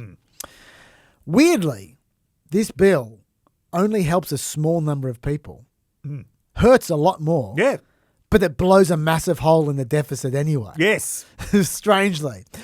And I've got a few examples as well. So do you want to jump in there, Dave, before I go on? This is just to reaffirm the point that I was making. Yeah. There is nothing populist about this. No, there isn't.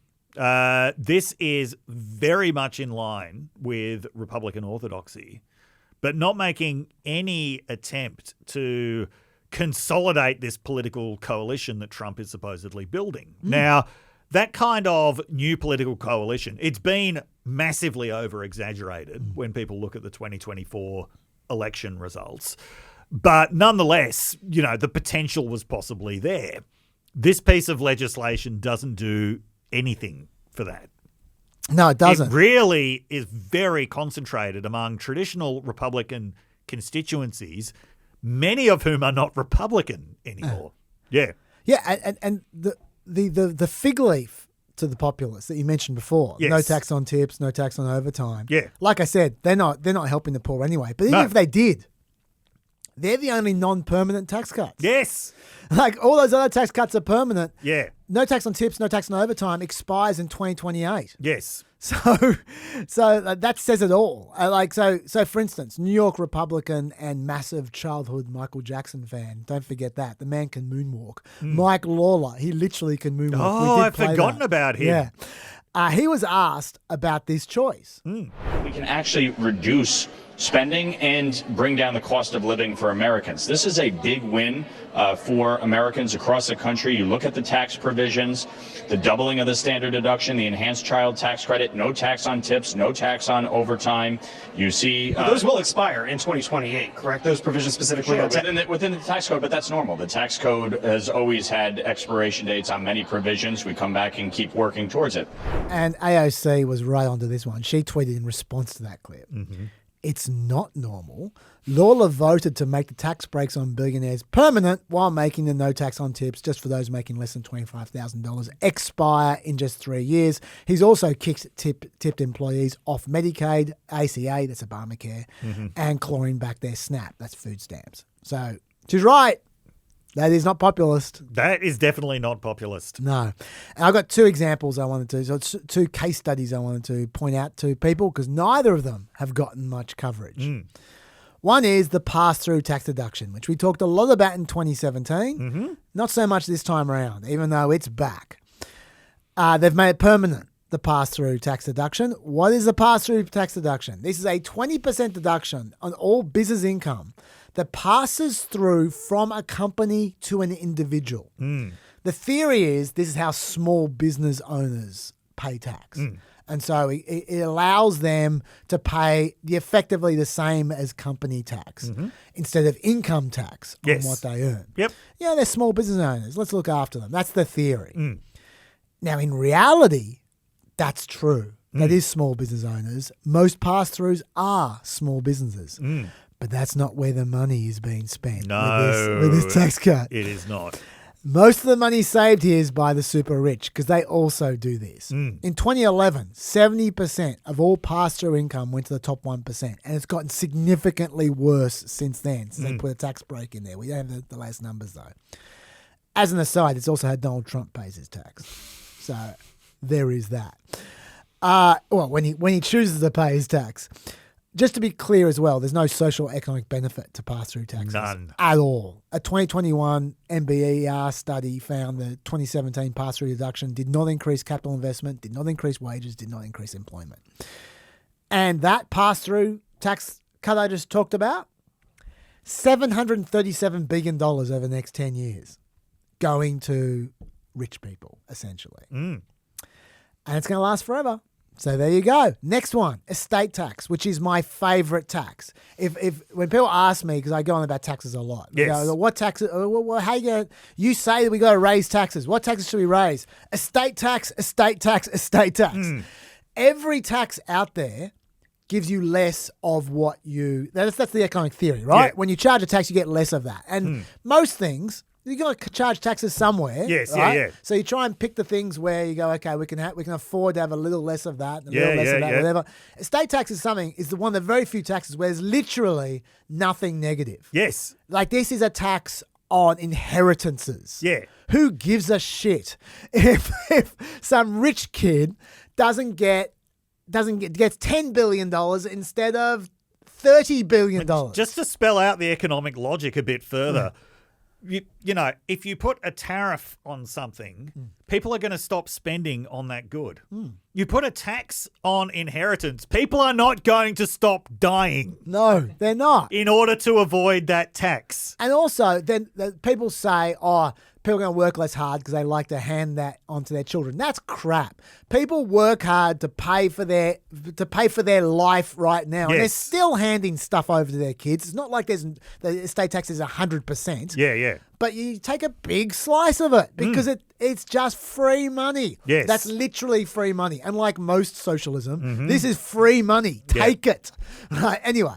Estates are now tax-free up to $30 million for a married couple. $30 million. It was the 2017 tax cut pumped it up to what inflation now has as $14 million each, or $28 million for a married couple. But it was about to drop back to $7 million. I mean, that's plenty. $7 million tax-free as an estate, that's plenty. $7 million for an individual or $14 million for a couple. But no, they've bumped up to $30 million for good. Only 0.25% of American households have a net worth of more than $30 million. And that will continue, by the way, to be indexed for inflation, because the last thing we would want is to shortchange the people inheriting more than $30 million in 20 years' time. That's the last thing we would want to do. Note, the minimum wage is not indexed for inflation. That's $7.25 an hour for those keeping score. But the $30 million tax exemption for estates, that is going to be indexed for inflation. Okay, that's $30 million for a couple. I need to be clear. $15 million for a single person. Okay. So that's going to cost. How much is that going to cost, Chaz? Exempting the people between $7 million as a single or $14 million as a couple, and $15 million as a single or $30 million as a couple. How much is that going to cost? $200 billion is what that's going to cost. $200 billion for a complete handout to super rich people like Hugh Grant in About a Boy. People whose dad wrote A Christmas Carol. That is where this is going. It makes me so angry. That is just like...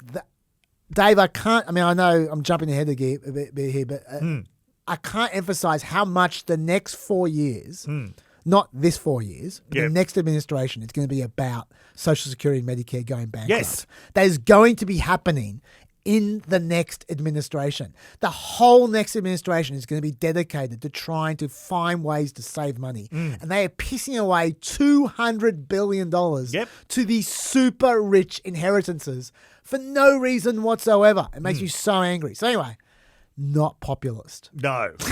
Right. Okay, Dave. Yes. Next section, healthcare.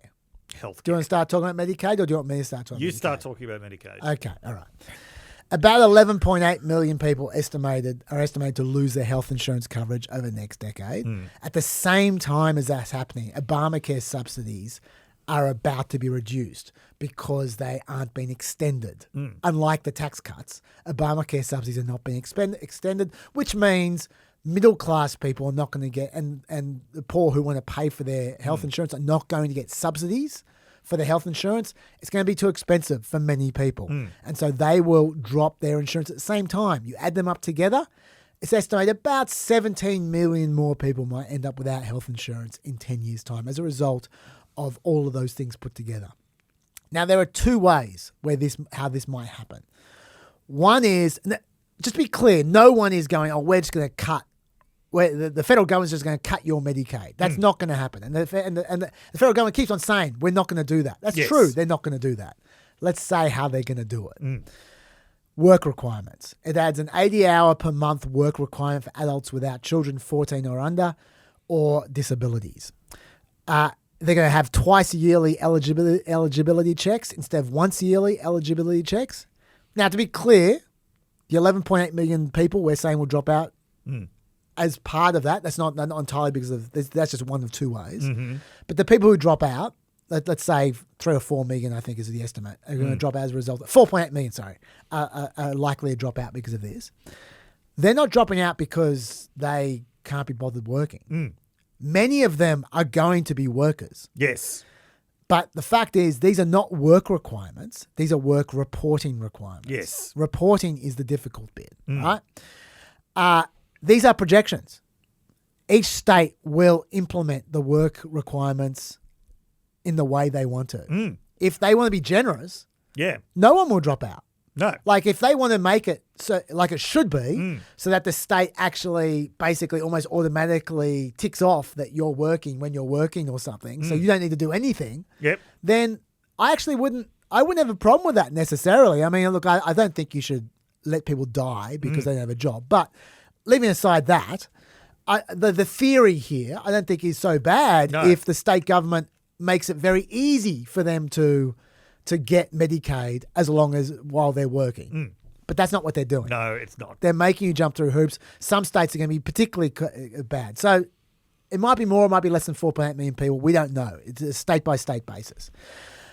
But the devil is in the details here. The more generous the system is, of course, the less savings there are. So there is that.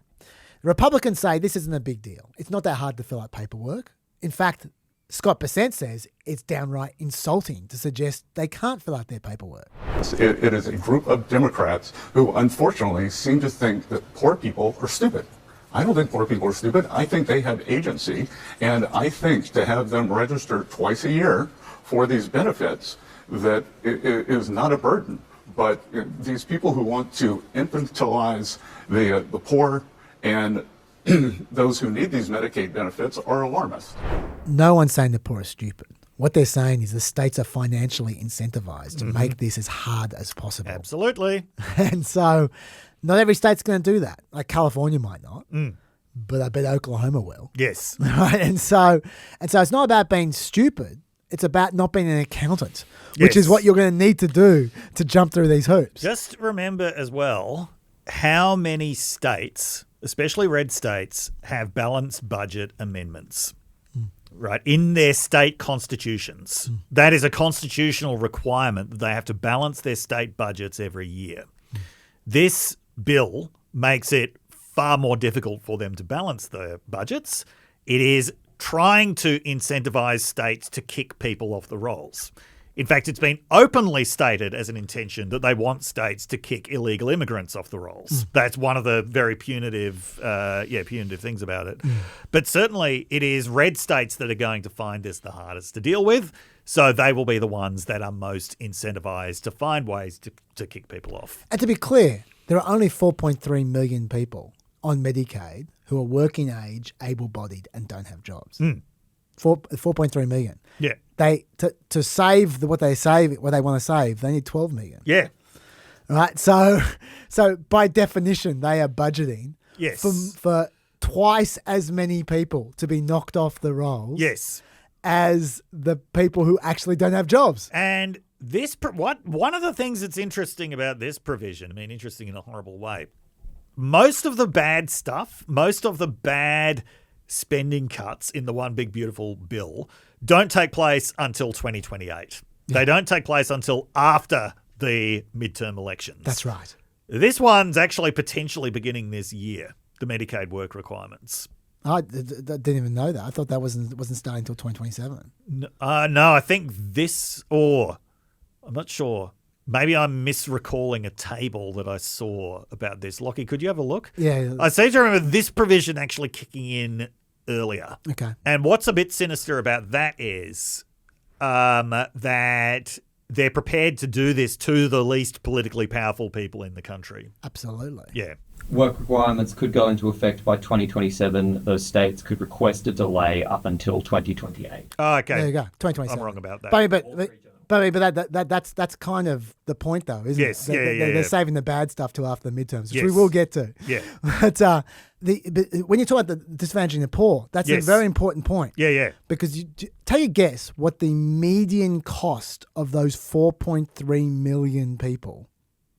Of them using Medicaid every year?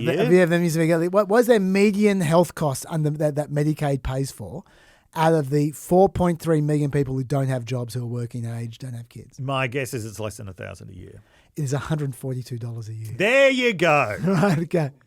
Now the average is significantly higher because the few that are sick are really sick. Yep.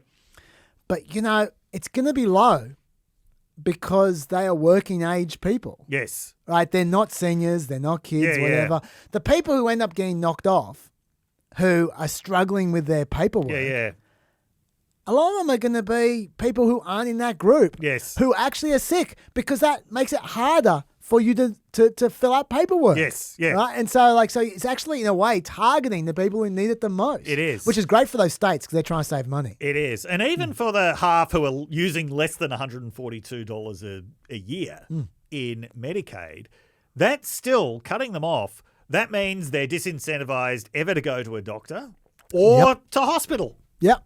Which is going to cost more money in the long run. Which is going to cost a lot more money in the long run. Because if you delay it until you go to emergency care, that's the most expensive form of healthcare. Yes. So this is not really ideal policy. It has to be said. No. It's, far from ideal policy. I want that. But it's not policy. It's we need to find money to cut somewhere. What's the most politically vulnerable population we can cut it from? Well, what are the people that we can get away with it from? Yeah, exactly. And the people who can sell it. I mean, the work requirements are easy to sell. Like those go, well, we're just trying to cut the bludgers off. Yeah. But let me go back to my point from before, which I just raced past. Yes. What's wrong with people without jobs having healthcare? I mean, it's not like it's supporting them. People act like the percents of this world. Act like they're free riding off this healthcare, like they're sitting back like Richie Rich, like sort of swimming through vats of that's Scrooge McDuck, swimming through vats of coins and stuff. That comes from the taxpayer. But unless you're sick, you don't cost anything on Medicaid. You're not living off Medicaid. It's paying for your health bills. Living the high life on that aspirin. I could entirely understand not having welfare payments, not having benefits for people who refuse to work. I can understand that. I understand that there will be people who disagree with me on that. Yeah, I do. Yeah, totally. I take the Ned Flanders approach. Yeah, what's the Ned Flanders approach? Where he talks about welfare recipients. Is like, and some of them just don't want to work. God bless them. Yeah, okay, look, that's fine. I'm not trying to start an argument here. Yeah. What I'm saying is that is one kind of logic. Yes. Okay? This is not that. No one's living off Medicaid. No, that's right. You're just asking yourself, does that person deserve to die or not? Like, does the person deserve to die because they don't have a job? Mm-hmm. I would argue it's okay for society to say, no, they don't deserve to die. That's what I would say. Yep. And I would especially say it's okay for the society to say they don't deserve to die because they can't fill out a 28-page form. That's right. I would especially say that.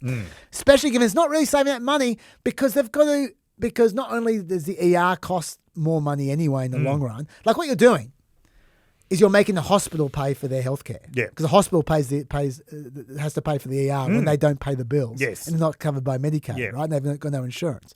You're making the hospital pay for their Medicare. And the state government is also paying for setting up this elaborate system, which could cost quite a lot of money, actually, to set up. We've talked before about how much of the Trump presidency is actually just creating new bureaucracies and new red tape. In 2019, the Government Accountability Office found the states have spent as much as $463 per beneficiary setting up these systems. Remember I just said the median was $142. Yeah. Sorry, you go on about what you're saying about the bureaucracy. This is just another example of they're not actually against bureaucracy. They're not against red tape. They're not against the deep state as long as it's punishing the people that they want to punish. Okay, so anyway, that's the first way they're going to cut people off Medicare. But there's a second way. The second way is through provider taxes. Remember I said I was going to mention that. Okay, so this squeezes states' financing by cutting down the provider taxes. Remembering the balanced budget amendments that a lot of them are operating under. Exactly. Now, to be clear, I don't like provider taxes. I have said this before. Yes. I think it's a scam. I agree with the theory of cutting down on provider taxes, but you need to do it carefully over time, and you need to make adjustments and all the rest of it. Like, like you can't just leave people to die. Yeah. But let me just explain the provider taxes and why I think they're a scam. States tax hospitals, and then they use those taxes to spend more on Medicaid. Yep. Right? Then they receive higher payments from federal government. Because the way it works is the federal government will match whatever their payments are in some kind of proportion. Yes. 50 to 90%, depending on the situation of what the state spends on Medicaid, the federal government will pay. Yes. So they'll pay. So the state will spend more on Medicaid after taxing the hospitals, using that money to spend more, and then they'll get their rebate from the government, and then they'll use that to then just give the rebate to the hospitals for the taxes they paid. So effectively, it's pretending that they are spending more money as a state to squeeze more money out of the federal government and then to turn around and undo it. It is scamming the federal government for more money, essentially, right? Which is the reason I don't like it. Instead of, and it makes a big difference. Instead of the states paying 36% of Medicaid spending, which is what they're meant to do, they actually only spend 25%. The federal government. They don't have the money to do it. No, I know, which is why I'm saying you can't just flick a switch. Yeah. This has evolved over 50 years, Yes. right? This gradual process. Which, by the way, coincides with the development of balanced budget amendments. Yeah. Yes. Like you need to have some kind of, I hate to say like Australia, but you need to have some kind of like GST style system where the federal government takes in money and gives money to the states to pay for this kind of stuff. Like you need to have some kind of system to accommodate this. I'm impressed that you know about that, Chad. Well, I did understand Australian politics once, but anyway, but my point is, accountancy wise, this is a scam. While you need to accommodate that scam, it is a scam. Nevertheless, anyway, this bill limits provider taxes from 6% of their revenues for treating patients to 3.5% by 2032. So it's gradually weaning them off provider taxes. Yep. This, by the way, is something Obama tried to do. Obama agrees with me. I'm with Obama, okay? Me and Obama against you, Dave. Obama tried to do this. Congress wouldn't let him. But anyway, but the fact is that little change is going to make a big difference to the budgets for exactly like you said, the balanced budget amendments. That's why there's a $50 billion rural hospital fund in the bill, because rural hospitals are going to lose their revenue from Medicaid because of the private. It's not going to be vaccine. anywhere near enough. Oh, nowhere near enough. The estimate is that this is going to set hospitals back about $120 billion over 10 years. Yeah. And they're getting $50 billion, and they're going to go bankrupt because they're already going bankrupt. In rural areas, prisons and jails are going to become some of the de facto major healthcare providers. Yeah. That's just my prediction. That's probably true. Yep. And the other thing about healthcare is that the CRFP, the Committee for Responsible Federal Budget, estimates that the reduction in revenue collected for Social Security and Medicare trusts from this bill is going to make both of them insolvent 1 year earlier, 2032. You watch that space, it's going to end up 2031 or 2030. It's going to happen in the next administration. Yep. And we're going to be talking about that in PEP. Should we still be around then? Almost every week. It's going to be huge. You got other things to say about healthcare, Dave? Not at the moment, no. Okay. Do you want to talk about food stamps at all? You can talk about Okay. food stamps. All right. I've got it all queued up here. Yes. Okay. The food stamps slashes food assistance to low-income families by about $100 a month. And by the way, they don't get much. $100 a month is a lot for food assistance. Yeah. It's likely to affect 16 million children, 8 million seniors, and 16 million kids are likely to lose access to free school meals as well while we're at it. How does this work? First of all, new work requirements. They already have work requirements in food stamps up to age 50. New work requirements for people aged 50 to 64. Also, work requirements for people with children aged 14 to 18. Until now, if you had children up to 18, you didn't have work requirements, but now it's children up to 14, you don't have work requirements. The bulk of the savings, though, don't come from them. They come from handing over costs directly to the state. Yes. For the reasons Dave just said before about balanced budget amendments, they're skint. Federal government at the moment reduces its share. The federal government, reduces its share of administrative costs under this bill from 50% to 25%. States now take 75%. The federal government pays less of the benefits for states that have high error rates. I did talk about the payment error rates before, Mikowski. The feds currently pay 100% of the benefits for states. After this, they're going to pay 100% of the benefits for states that have an error payment rate below 6% beginning in 2028. It all begins in 2028. States with error rates above 6% have to pay between 5 and 15% of costs, depending on the error rate. There is one exception. Any state with a food stamp error rate of more than 13.3%, which is the Alaska exception, because they have such a high error rate. So you've just got to push the error rate higher. Yes. To be clear, that gives you an amnesty of 2 years. Yeah. But still, for 2 years, it's worth it. If you're on 12%. The article I read made the point that Delaware is on 12%. My God. That is what they're going to do. So Delaware could just have like a day of A day of error. bring your kids to work and let them do the work day. Yes. Yes. Just push that error rate higher. And look, and while I think I understand the theory, making the states have skin in the game to make them be sloppy. Yeah. And I actually kind of like the theory. In reality, it's not what you think. No. It's not because of sloppiness. No. It's because of the makeup of your food stamp population. Do you have a lot of immigrants? Do you have a lot of poor people? Especially if you have a lot of seasonal workers. They're hard to accommodate. Yeah.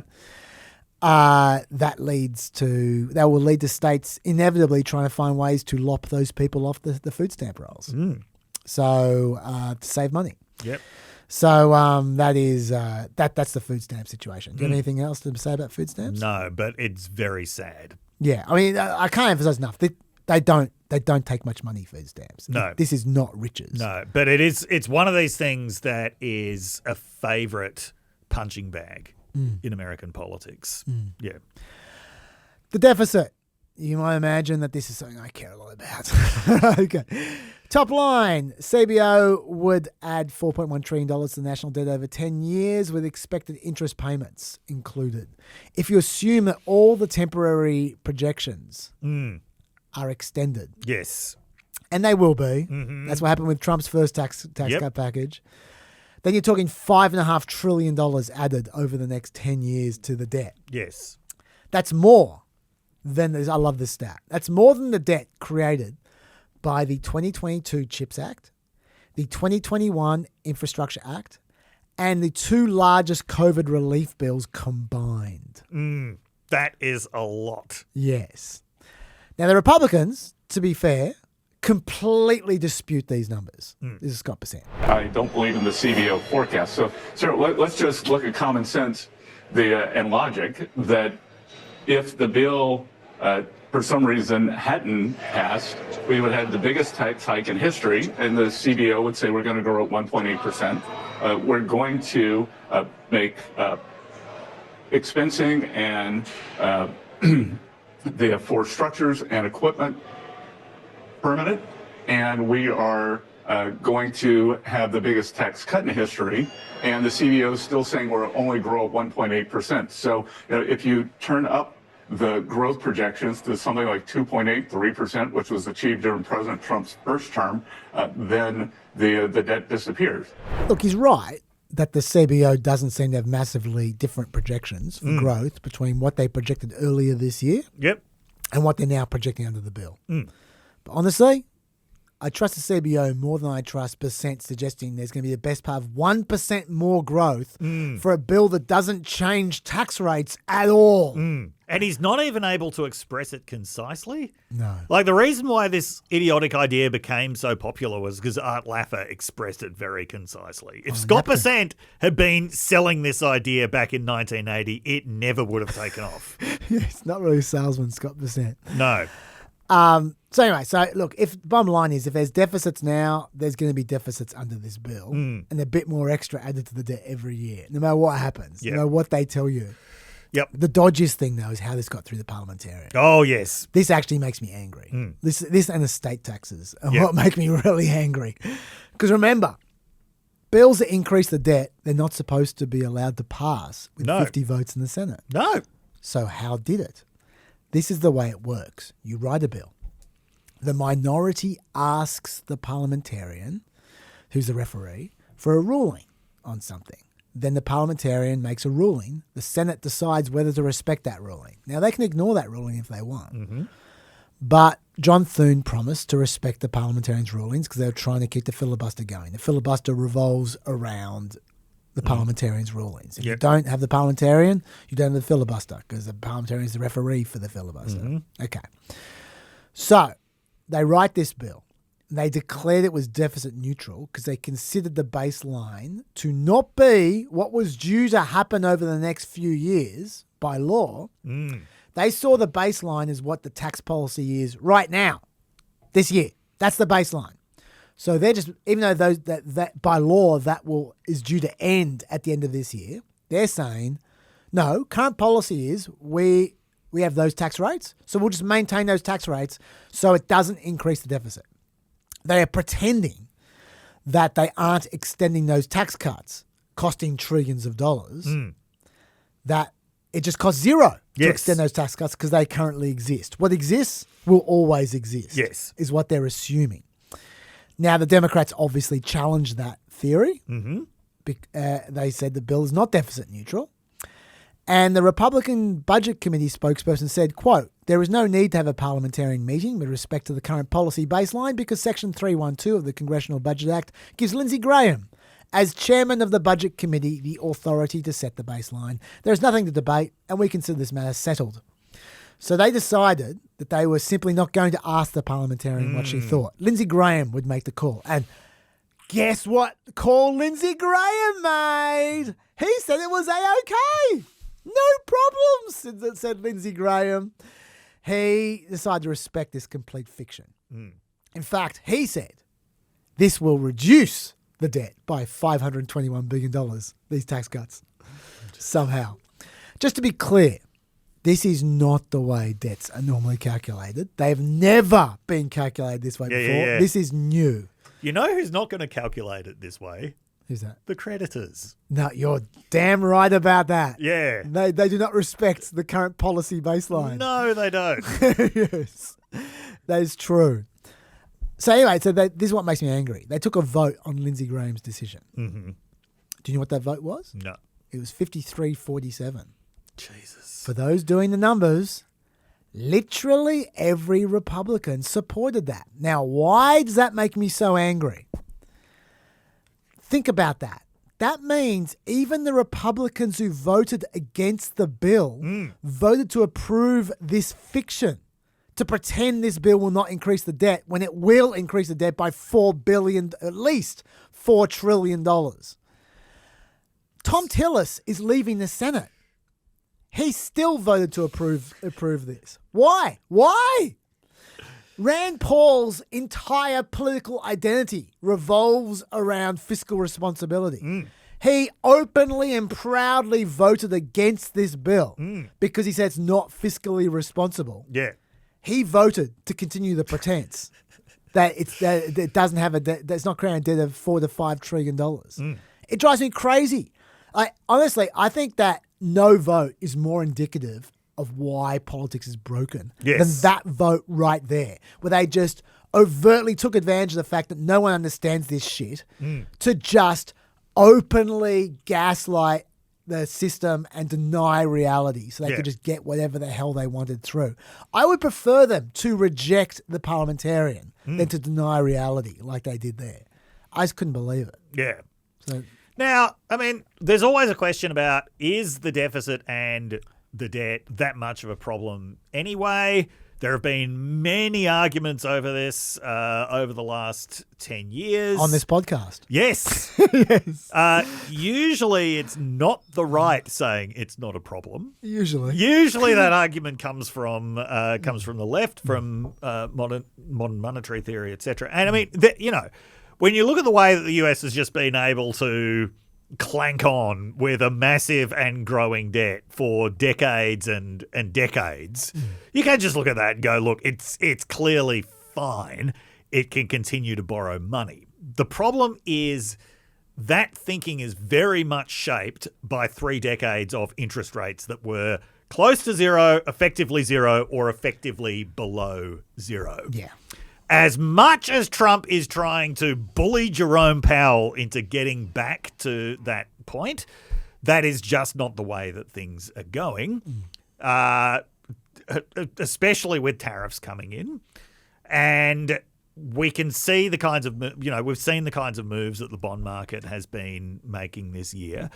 At the moment, the amount that debt service is consuming is enormous. Yeah. It's like close to $1 trillion a year. It is. Yeah. It's basically the biggest budget item in the United States. Social Security, I think, might be more. Social Security's But that's about it. Yeah. Yeah. So, yes, it wasn't such a problem because, I mean, I remember thinking about this a lot during the Obama era, and it didn't matter what happened with the debt. It just never seemed to affect the rate at which the United States was able to borrow money. Now, it's a different story. Yeah. Yeah. That is now just, $1 trillion that, is being spent on nothing but debt service. It's $1 trillion they're not spending on Social Security and Medicare in 4 years' time. Yeah. Now, I don't take a really moralized view of debt, but when you get to that kind of reality, then something like this where I think increasing debt is okay if you're increasing it in order to pay for more stuff. Now, by increasing it, you are taking money away from that stuff, especially when you're including cuts to those services within your framework for increasing debt. So it's bad. It is bad. It is bad. We're finally united. Yeah. Student loans. I'll be quick on this, but this is bad as well. They've consolidated a bunch of student loan repayment schemes. They get rid of the most generous ones like the Biden Save Plan. Now there are 2 options. A basic plan where repayments are based on what you've borrowed, and a basic plan where repayments are based on your income. Repayments could be hundreds of dollars a month more than under the Save Plan. Some estimates are that typical borrower is going to pay $3,000 a year more on their student loans. Not to mention the debts will no longer be forgiven after 10 years. They're going to be looking at 30-year payments now. So that's going to add up a lot. The new caps could well limit who can afford a degree. This is where I think it's particularly bad. Graduate students, they have an annual cap under this bill of $20,500, and a lifetime cap of $100,000 on borrowing. A medicine or a law degree, you're looking at annual cap of $50,000 and a lifetime cap of $200,000. But the median cost of a 4-year medicine degree at a public uni is $280,000. At a private uni, it's $400,000. So poor students might have to get student loans and private loans on top of that. They might not qualify for a private loan. No. And if they do, it might be at, usurious rates. So they might never get out from under that private loan. There are going to be people who, for the first time in a long time, simply cannot afford to go to uni. Yeah. Even if they qualify totally and accepted and all the rest of it. There'll be some people who get scholarships, obviously. Yeah. In fact, I suspect there'll be more scholarships. But but it's a concern. Yeah. So that's a student loan, which doesn't get talked about much, but I just want to throw it in there. Environment, I've already talked a little bit about. From 2000 to 2022, US electricity prices rose by an average of 2.8% a year. Since 2022, they've risen by 13% annually. Part of the problem is that the natural gas industry is facing a supply chain crisis. So there'll be going to be no gas plants before 2030, no new ones. Some estimating not till 2032. The cost of building gas plants doubled in the last few years. Solar and wind power, they're cheap, becoming cheaper. They employ twice as many people as fossil fuels as well. 93% of electricity capacity added to the grid this year came from a combination of wind, solar, and battery storage. And that's what they've been trying to attack. Like I said, the House really tried to take it apart. The Senate has reversed a lot of that. So, look, I don't think in the end this is going to make as much of a difference as people were saying because the Senate, I think, has got their loopholes in there. Yep. Also, there are so many clean energy projects in the pipeline, effects wouldn't be felt till 2030 anyway. No. So, really, I think it's enough for the next administration, if it's a Democratic administration, to take over.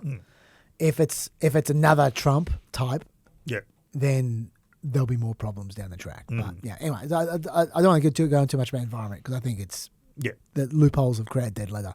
Immigration is obviously the big one. ICE are now going to have a larger budget for jails than the Federal Bureau of Prisons. Enough money to hire more agents than the FBI. They're going to have more cash each year than the FBI, the DEA, the Bureau of Alcohol, Tobacco and Firearms and Explosives, the US Marshal Service and the Bureau of Prisons combined.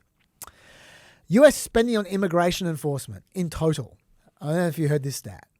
Lockie, you bring up the graph. This is a beauty. Is going to be more than the total defense spending of all but 15 countries in the world. ICE, number 16 in the world if it was a country with defense spending. It's just below Canada. It's just above Italy and Israel. It's just above Israel on defense spending. Oh, by the way, at the same time, the Trump administration has effectively zeroed out the 3 watchdog organizations at the Department of Homeland Security. Yep. The employees at the office.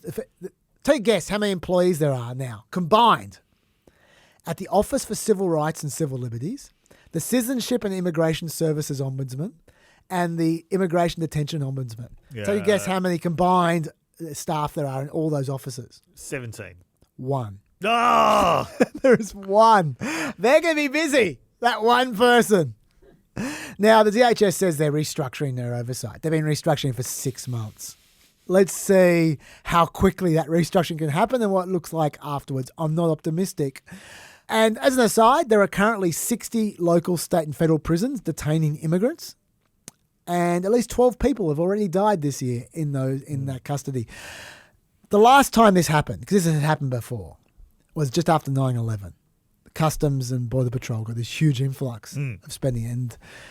And let me remind you what happened. There was a huge boost of funding. I'm going to quote the journalist Garrett Graff, as to what happened.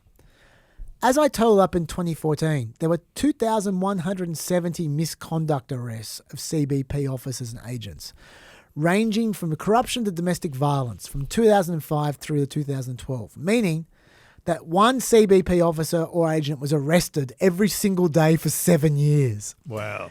Even by 2017, a decade after the hiring surge, CBP was still seeing an agent or officer arrested every 36 hours.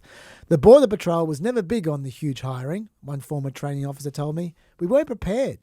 That's never worked out for anyone. That's something we've got to look forward to now with us. And just remember how they're starting. Before this, they're staying with the masked dudes wandering around in the unmarked vans, not identifying themselves. Like I'm going to do immigration probably with Melina, and God, I've got some clips. Yeah. Like it's just, that's how they're starting. Just imagine the people they're going to hire now. Now, ICE is so unpopular, apart from people who like kicking ass. Yes. Imagine the kinds of kick-ass types they're going to be hiring now.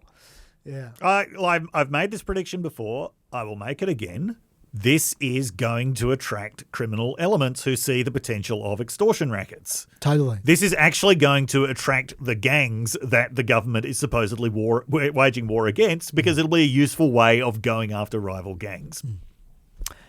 That's right. Do you have anything else to say about the bill and analysis, Dave? I think we've given it a real go, but I've just done a lot of talking. So. In terms of the actual bill and analysis itself, yes, I think we've pretty much done everything. Okay.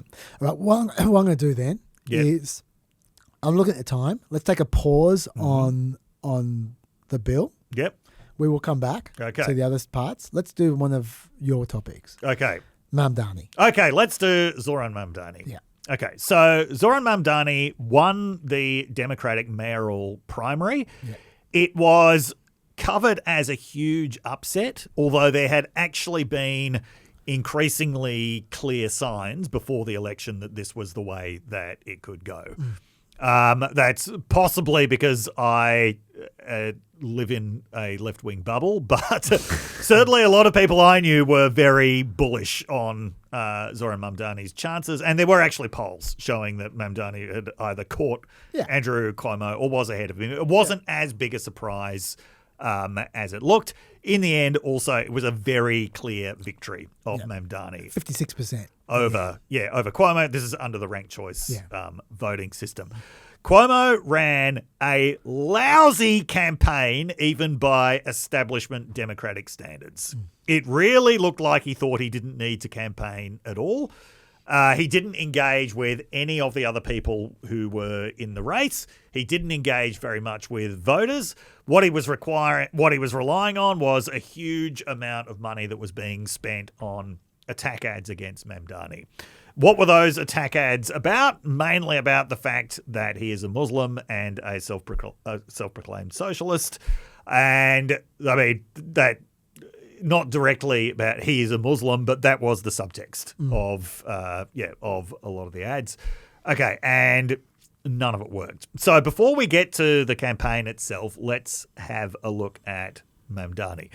Mamdani, as I said, is the son of a very great political scientist, Mahmood Mamdani.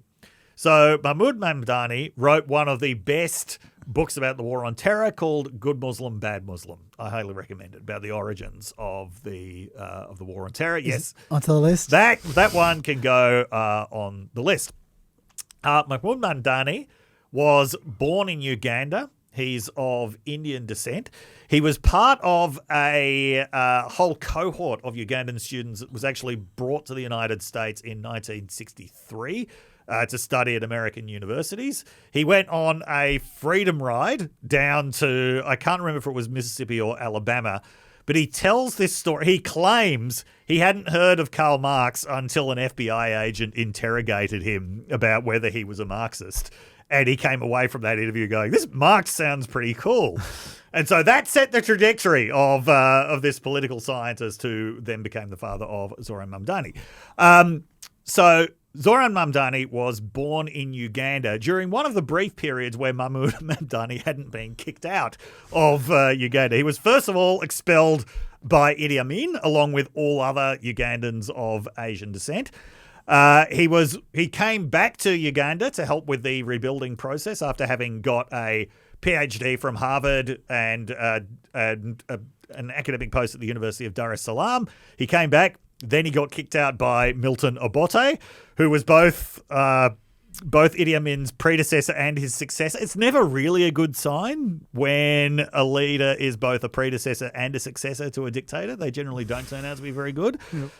Botte wasn't, so he got expelled again. But then he did come back in the mid-80s. Zoran was born in 1991.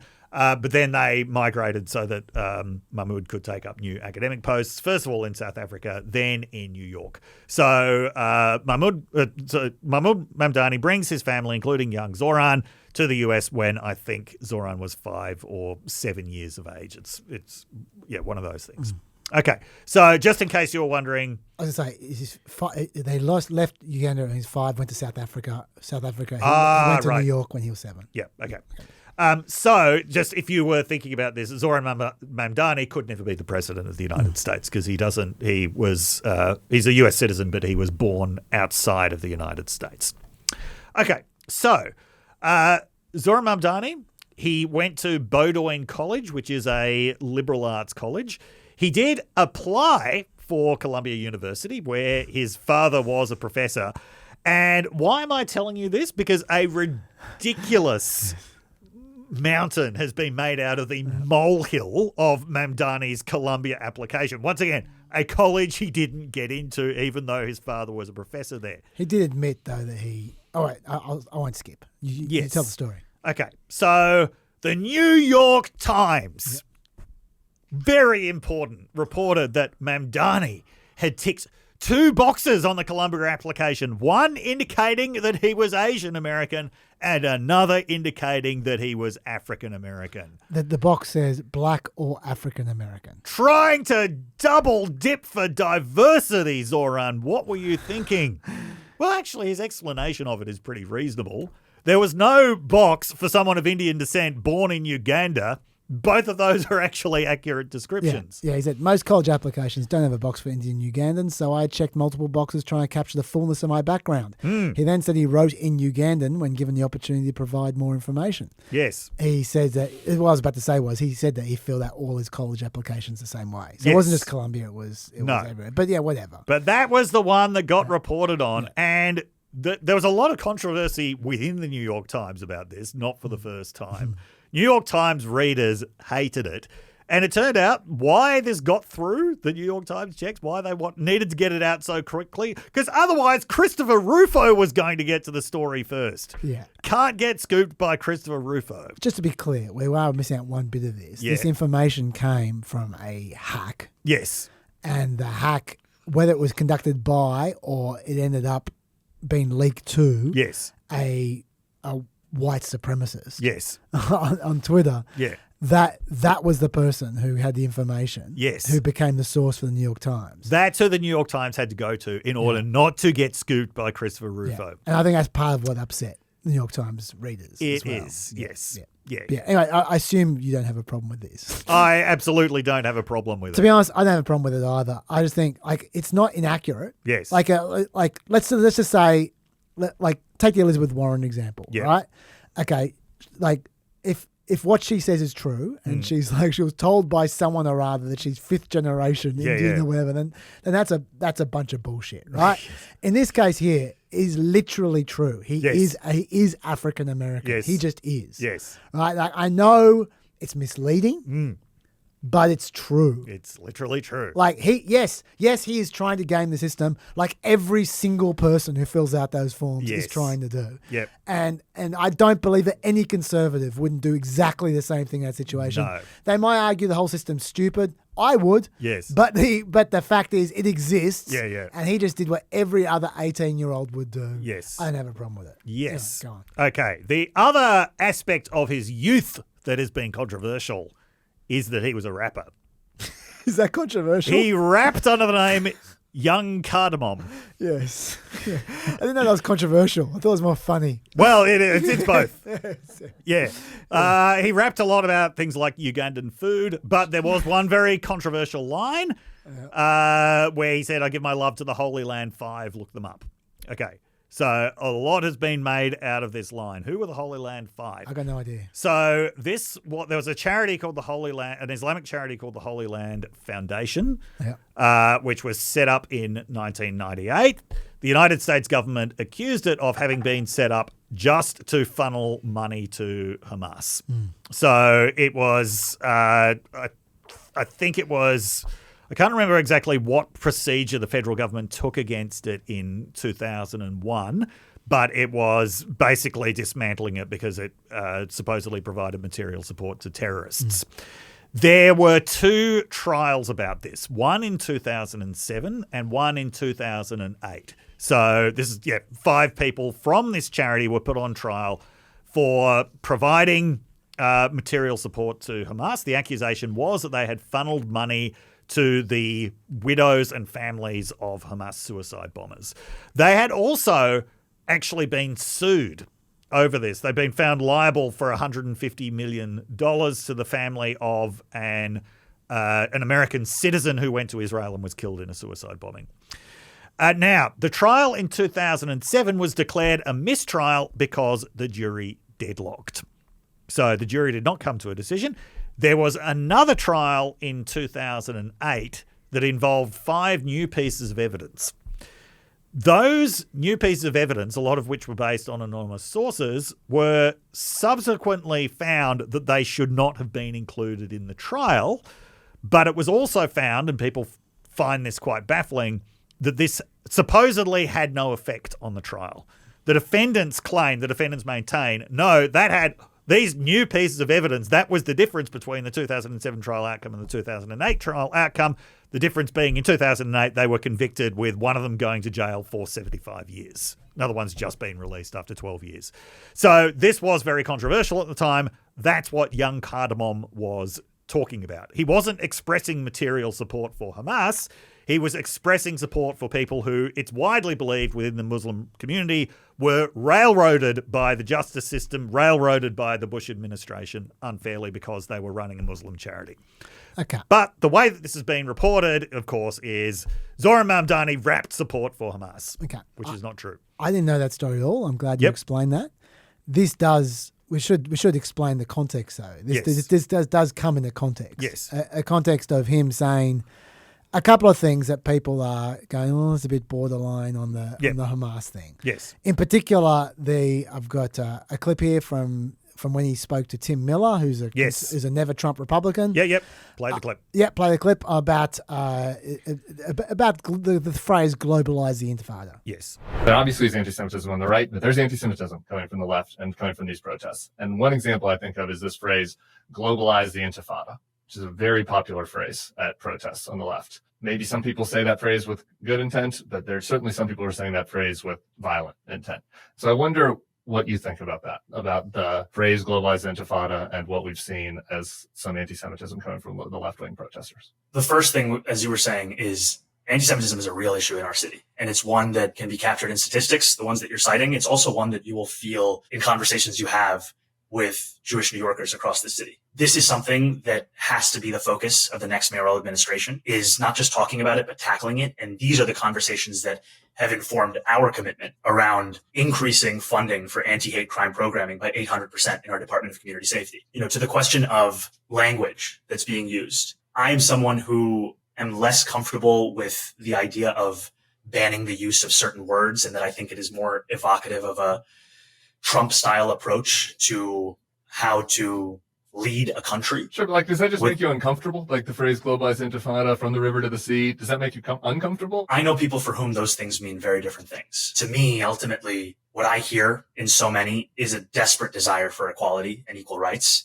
in standing up for Palestinian human rights. And I think what's difficult also is that the very word has been used by the Holocaust Museum when translating the Warsaw Ghetto Uprising into Arabic, because it's a word that means struggle. Muslim man who grew up post 9/11, I'm all too familiar in the way in which Arabic words can be twisted, can be distorted, can be used to justify any kind of meaning. And I think that's where it leaves me with a sense that what we need to do is focus on keeping Jewish New Yorkers safe. And the question of permissibility of language is something that I haven't ventured.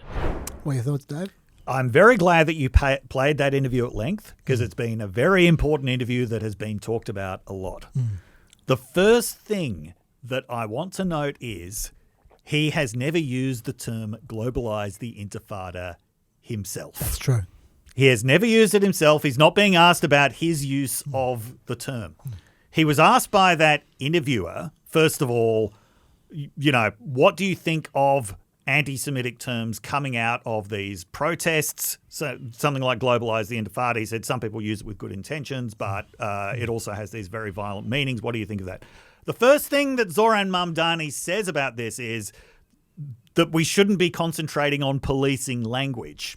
Now, that not so long ago would have been a very uncontroversial position across a whole range of political positions, especially on the right, that the focus should be on safety, not on policing language, right? So that was his first response. I thought that was a good response.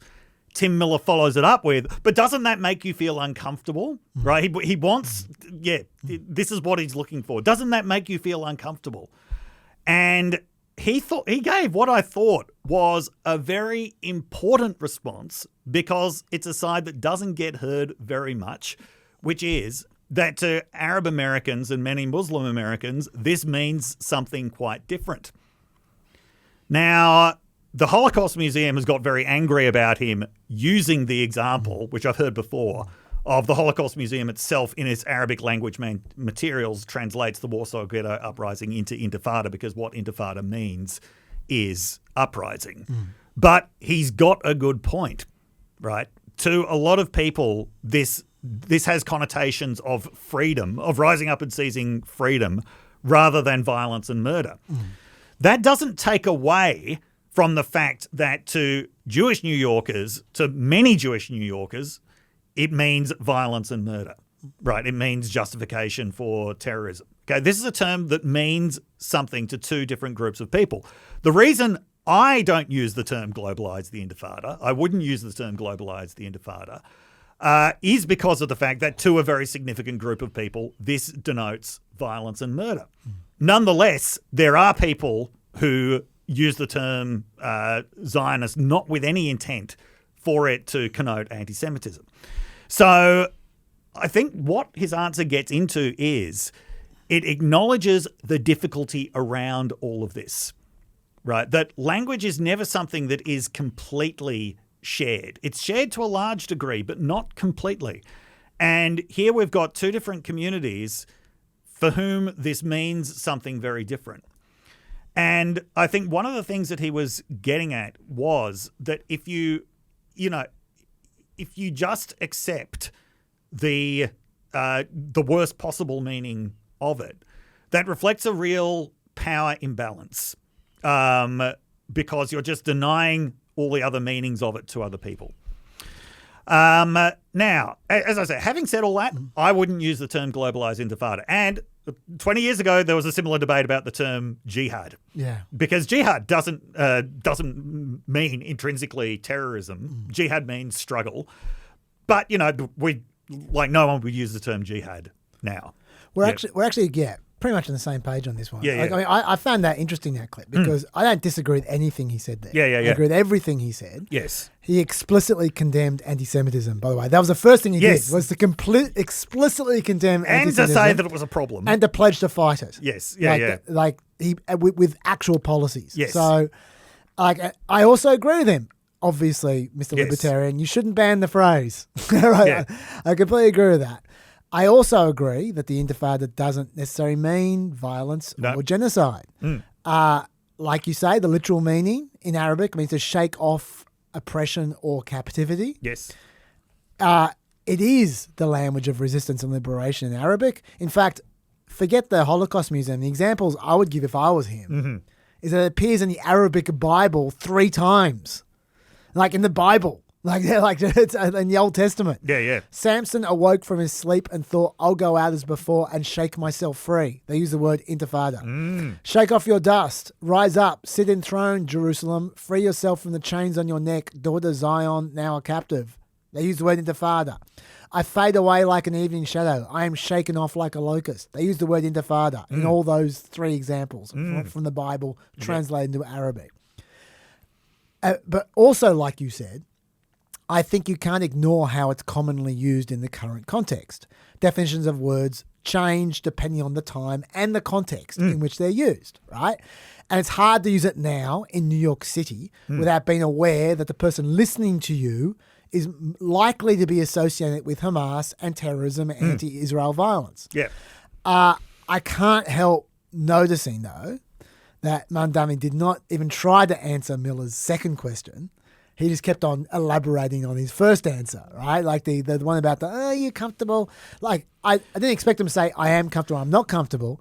What I would have expected him to say is a variation of what I just said and what you just said. Yeah. Which is to say, look, it's obviously used at times in context, Yes. which I am not comfortable with. To be fair, we had a lot more time to think about Sure, this. sure. I'm not having a go at him. Yeah, but I'm yeah. just saying in terms of the But the actual question is not obviously will you ban it. Yes. It's how you feel about it. Yeah, Anyway.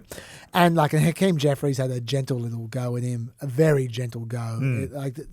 Obviously having workshopped his answer. Yes, and yeah. This was what he had to say. Mamdani has made comments that some have said veer towards anti-Semitism. His initial statement after October 7th, he criticized the Israeli government but didn't criticize Hamas. He defended the use of the word globalize or the phrase globalize intifada.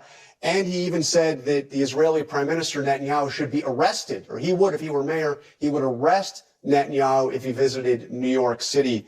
Do these things concern you? Globalizing the intifada, by way of example, is not an acceptable phrase, and he's going to have to clarify his position on that as he moves forward. With respect to the Jewish communities that I represent, I think our nominee is going to have to convince folks that he is prepared to aggressively address the rise in anti-Semitism in the city of New York, which has been an unacceptable development. But the thing which I want to raise before we move on is it's really interesting looking at Brad Lander in this. I think it does a disservice to this debate to not mention Brad Lander. Yes. Because he ran in the primary as well. He came third, I think. Mm-hmm. He formed an alliance with Mamdani. They preferenced each other. Mm-hmm. Lander is not only Jewish, he describes himself as a progressive Zionist. He's opposed to BDS. He's opposed to Netanyahu as well. Yes. Like he's a lefty, but he's very pro-Israel as a lefty, right? This is what Lander said about the phrase globalize the intifada. People might mean something different, but all I can hear when you say that is open season on Jews, is what he said about that. He openly disagrees with Mamdani on Israel and Palestine generally, but he said, we're not running for foreign policy. We're running for the city of New York. That's true. And I think it's great. You look at him and he understands where Mamdani is coming from. He doesn't think Mamdani is a bigot. He thinks that he and Mamdani disagree on the politics of the Israeli question. Yes. But he doesn't and he openly says, I don't like the phrase globalize the intifada. But he understands where Mamdani is coming from and he gets along with it. Yep. And I think that is an indication of what how a good faith person who disagrees with Mamdani in the way he talked about it would react. Yes. So that's my take. Yep. I agree. So speaking of, so that's basically the tour of controversies around Mamdani and Islam. And communism stuff. Everyone's calling him a communist. Yes. Yeah. He's not. He's explicitly said, I'm not a communist. Yes. Well, let's just get to his... Oh, sorry. Get to his socialism. Okay. Yes, let's do that. So, a couple of weeks ago, I gave a talk at the North Sydney Boys High School Politics Forum. Got a very good question when I was talking about the difficulty/impossibility of third parties in the United States. But this one student asked this question, well, what about Democratic Socialists of America? This was just after Mamdani got elected. It was a very good question because Democratic Socialists of America have been quite successful.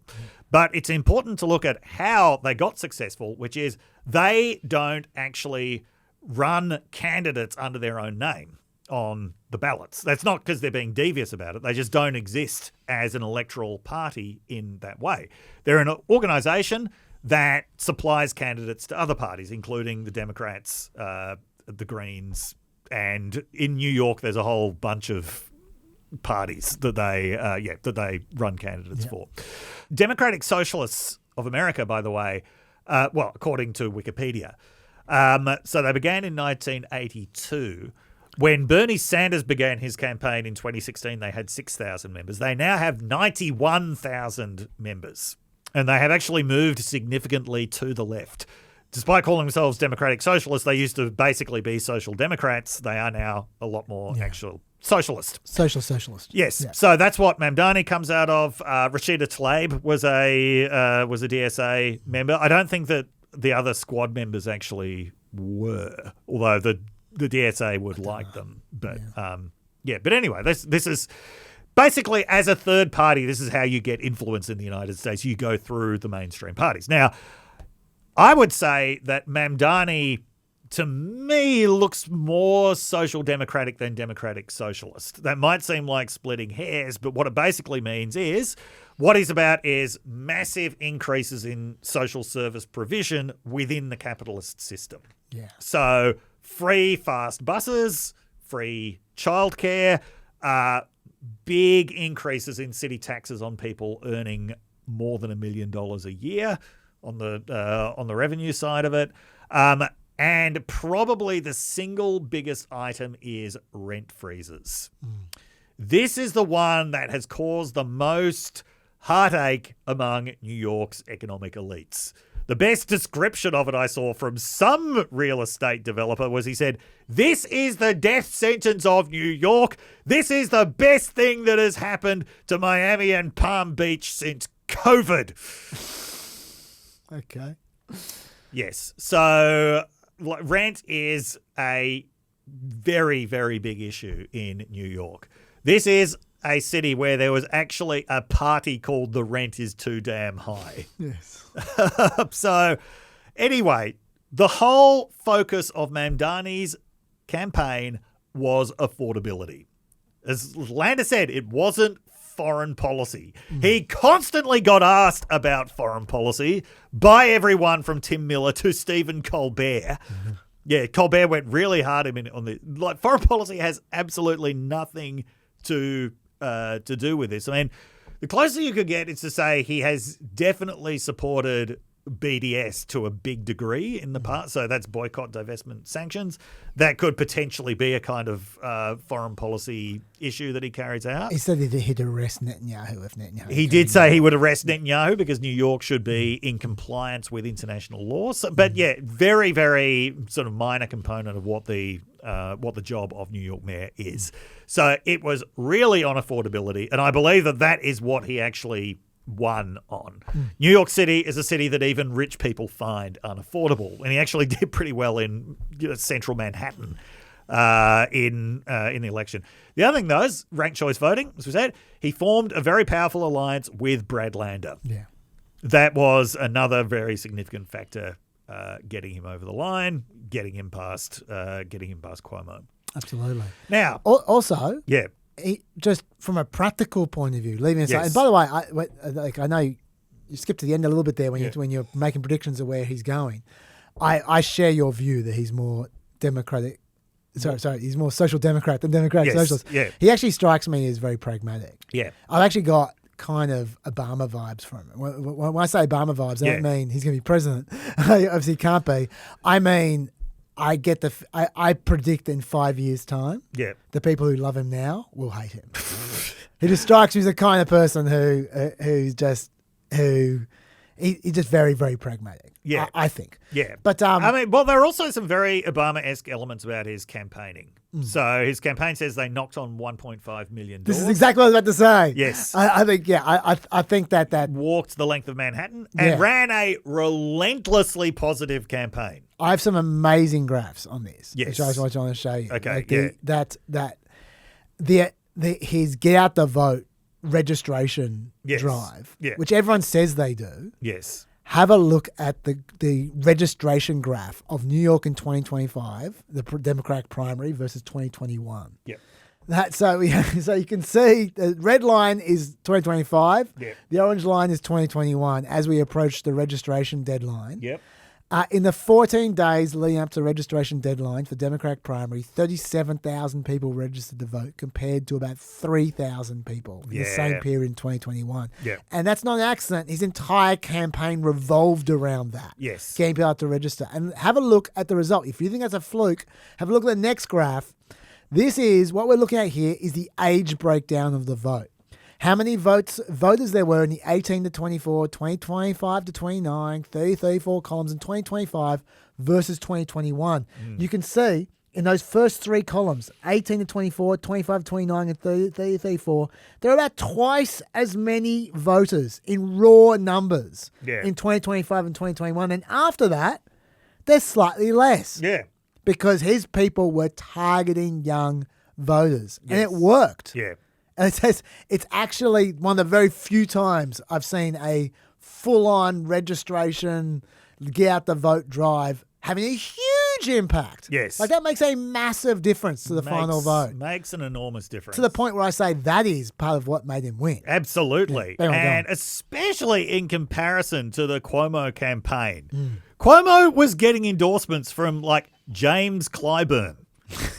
James Clyburn, in case you don't know him or are wondering about his relevance to New York City politics, is an 82-year-old South Carolina member of the United States House of Representatives who is well known as a kingmaker in Democratic politics. So in the 2020 primaries, he basically saved Joe Biden's campaign. He got out the vote for Joe Biden in South Carolina. Something like 49% of voters in the South Carolina Democratic primary said they voted for Biden because Clyburn had endorsed them. I've never seen such a powerful endorsement before. Can I just repeat? That was in the South Carolina Democratic primary, South Carolina being the state that James Clyburn comes from and where he knows literally everybody.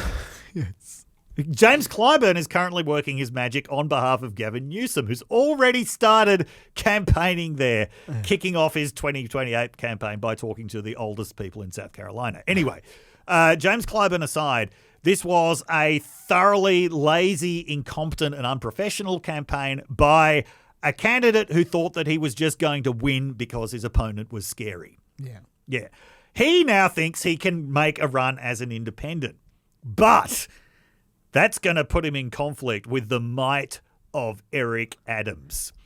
I know you've been sarcastic. Yeah. It's a problem. It's a real problem. It's a split vote problem because they don't have ranked vote. It's a split vote problem. I mean, there's probably only going to be about 10% of the vote to split, but it's a problem. Well, there was a poll just last week, slingshot poll. These are the numbers. And remember, no ranked choice. Yes. So it's just like normal. Mamdani, 35%, Cuomo, 25%, Sliwa, 14%, Adams, 11%. So Cuomo and Adams combined is actually competitive with Mamdani because Cuomo will presumably get some Republican votes. But Adams is enough to just make sure that Cuomo doesn't get even close. Yep. And Adams is so delusional that he's going to keep going. Yeah. So they're both going to be competing for endorsements from weirdos. Like they're going to be both scrambling for the Bill Ackman endorsement. The all-important Bill. Did you see that he played tennis in a competitive tournament this week? He's 59. Yeah. He's not good at tennis. Oh, dear. Sorry, this should not be about Bill Ackman. Go on. Yeah. Eric Adams, of course, has Trump's endorsement. Yep. So I don't know. Nice. Yeah. Don't know what Cuomo is going to go after. By the way, approval ratings in that same poll. Yeah. Mamdani has 40% approval, 36% disapproval. Cuomo has 44% approval, 46% disapproval. Adams has 28% approval, 62% disapproval. Yeah. So once again, like if you're saying, why doesn't Cuomo get out there and let Adams run? No. The problem is Adams. Yes. Like that is definitely what Cuomo actually, they haven't even started on Mamdani yet. I mean, they have started, but they've got 3 more months of character assassination to go on Mamdani. I don't think it's going to work. I'm not saying it will, but I'm saying he's at least got a shot, whereas Adams has 0 shot. Adams is only roadkill getting in the way. Anyway, go on. I think they threw everything at him. And, I mean, the thing is, Mamdani is new. Mamdani is exciting. Mamdani is positive. I think it helps as well that the entire establishment is against him. Yeah. Given what he's running. Like, he's got Kathy Hochul against him, Chuck Schumer against him, Kirsten Gillibrand against him, Hakeem Jeffries against him, Richie Torres against him, Dan Goldman against him. He's got the bunch, basically. Yes. There was an Ipsos poll in June that found, this is overall, found that about half of Democrats are unsatisfied with current leadership, and 62% say party leaders should be replaced. Yeah. It helps. Yeah. This is a huge problem for the Democratic Party, is the gerontocracy. Yeah. And this is everything that Mamdani is running against. And he has put together a genuinely broad-based coalition. This is not like David Hogg's activities around the country. In places like Arizona, where he's trying to displace Raul Grijalva's daughter from a congressional race by promoting a 25-year-old influencer on the grounds that the whole old guard needs to be kicked out. No, Mamdani's a lot more pragmatic, a lot more coalition building than that. Now, it would be very difficult for him to implement a lot of his policies because they would Probably. require approval from state lawmakers. $30 minimum wage, probably tough to get through. Yeah. Yeah. But people still like the fact that he wants to try. Absolutely. Yes. That is like just having a go. I think people are sick of hearing no. Yes. And I'm sorry because I like to say no. Yeah. but Mamdani doesn't. Like what? Having watched American politics for the last 10 years, who would have taken away the message that what America needs is more Andrew Cuomo's? Yeah. That's fair. That's fair. Yeah. So it's leaving aside New York for a second. Yes. Because the other thing this is the other talking point at the moment. Is he an issue for broader Democrats? Because in New York, no problems, right? He was probably going to win, and he's probably a great fit. Yeah. Not a great fit for, say, North Carolina. And they're clearly trying to make him the talisman for all Democrats at the moment. Is that a problem, or does it just not matter who the mayor of New York is? Over the last few years, we've forgotten one of the golden rules of American politics, which is Americans don't vote on foreign policy.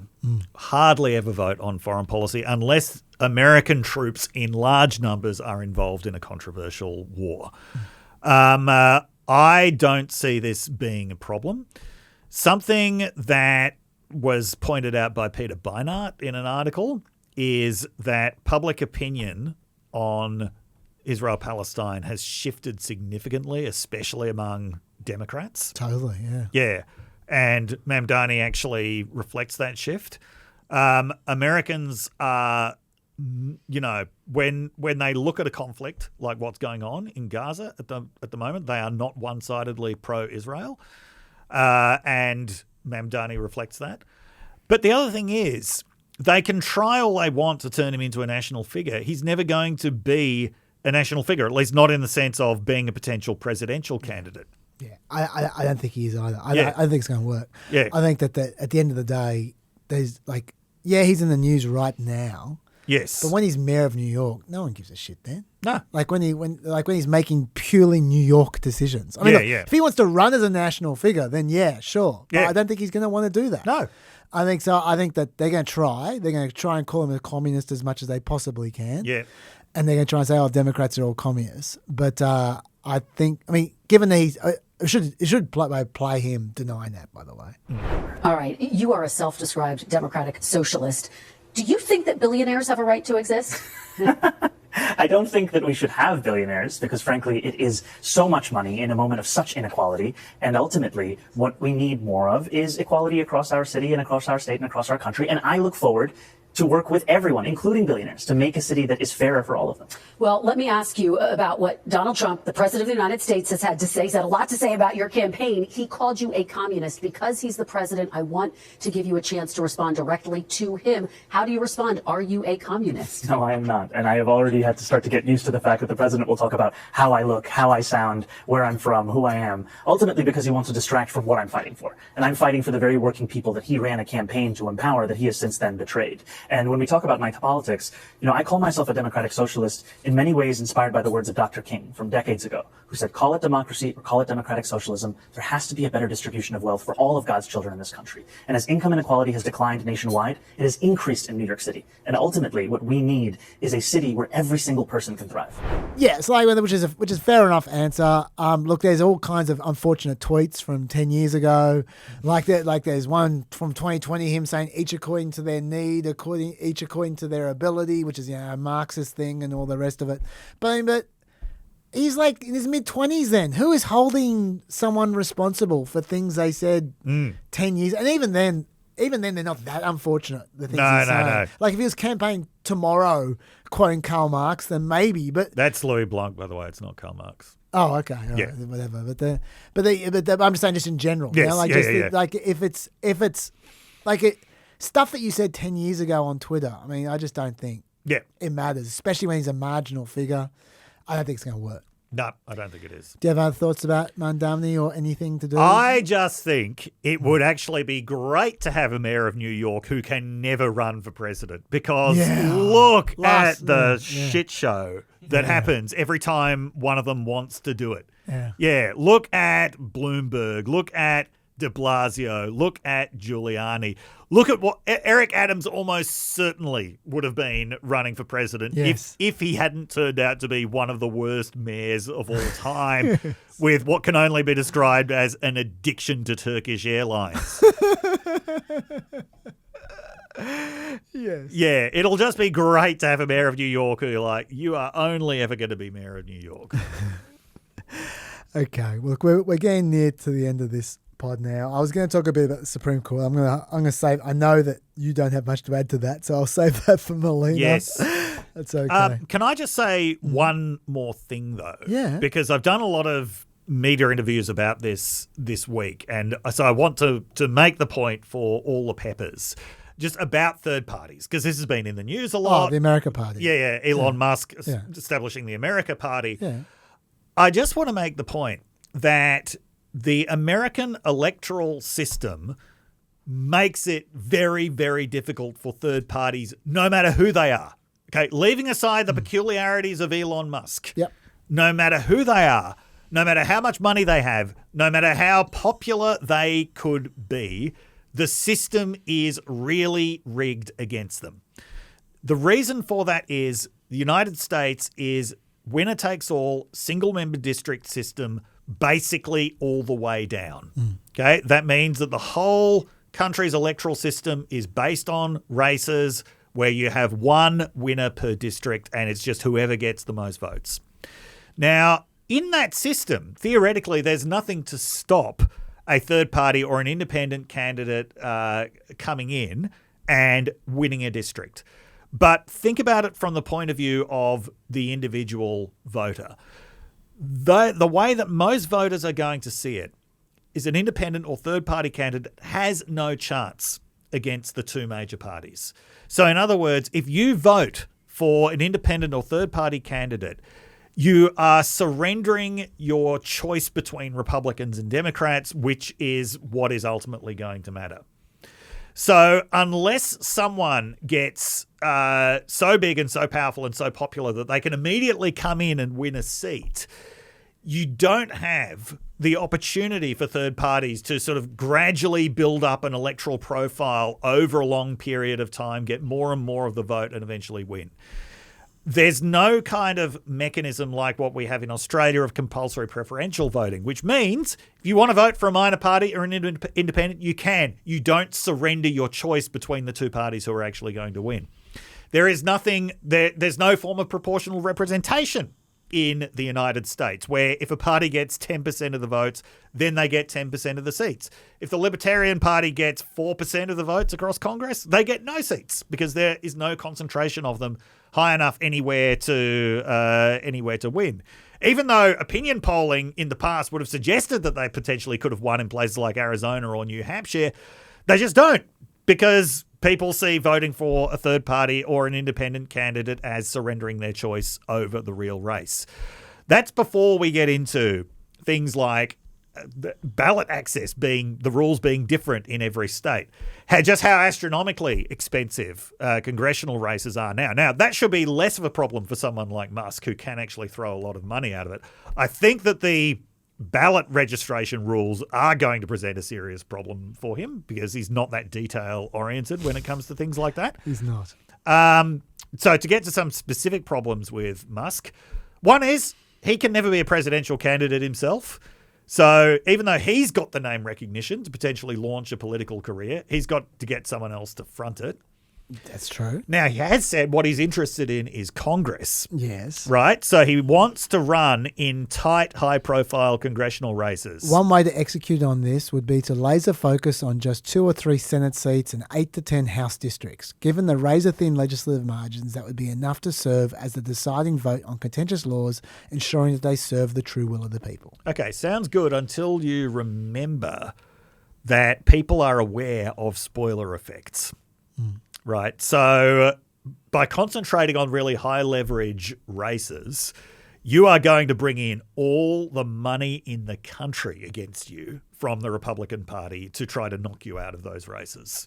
He's got more. And voters are going to, Republican voters, their biggest thing at the moment, when Trump's not on the ballot, and, you know, if according to the law, he's not going to be on the ballot again, their biggest thing isn't electing Republicans. It's stopping Democrats from getting elected. Yep. They're going to see Musk as a spoiler to that.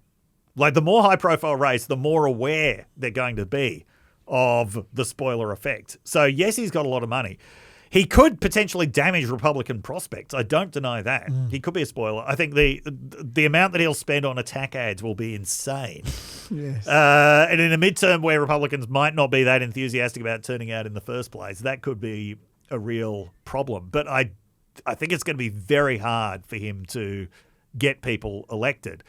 And that brings us to the final point, that his constituency is ultimately Republicans. He's not really carving out a new niche for himself. Absolutely. Yeah. Yeah. So this is why I don't think the chance is very good. And I wanted to make that long-winded institutional point because I just don't see that covered in the American media. Yeah. The American media goes into all the other reasons why in admirable depth about like the difficulties of ballot access, but they always miss this one big basic institutional point, which is that American elections are very biased against anybody except the 2 major parties. That's 100% true. But that's actually why I disagree with you when you say it's a disadvantage he can't run for president. Because if he could run for president, he would run for president. And that is when you get screwed as a third party. When you run for president. Yeah. That's when you become a novelty where people are going, I don't want to risk throwing away my vote against the Democrats or against the Republicans. They don't take the chance.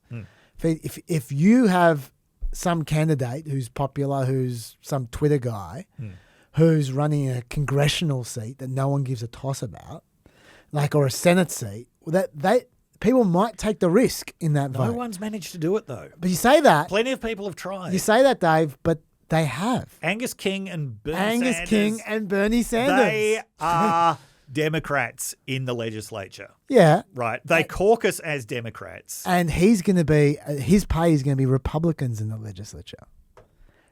All their policies are going to be Republican policies, except for they mean it.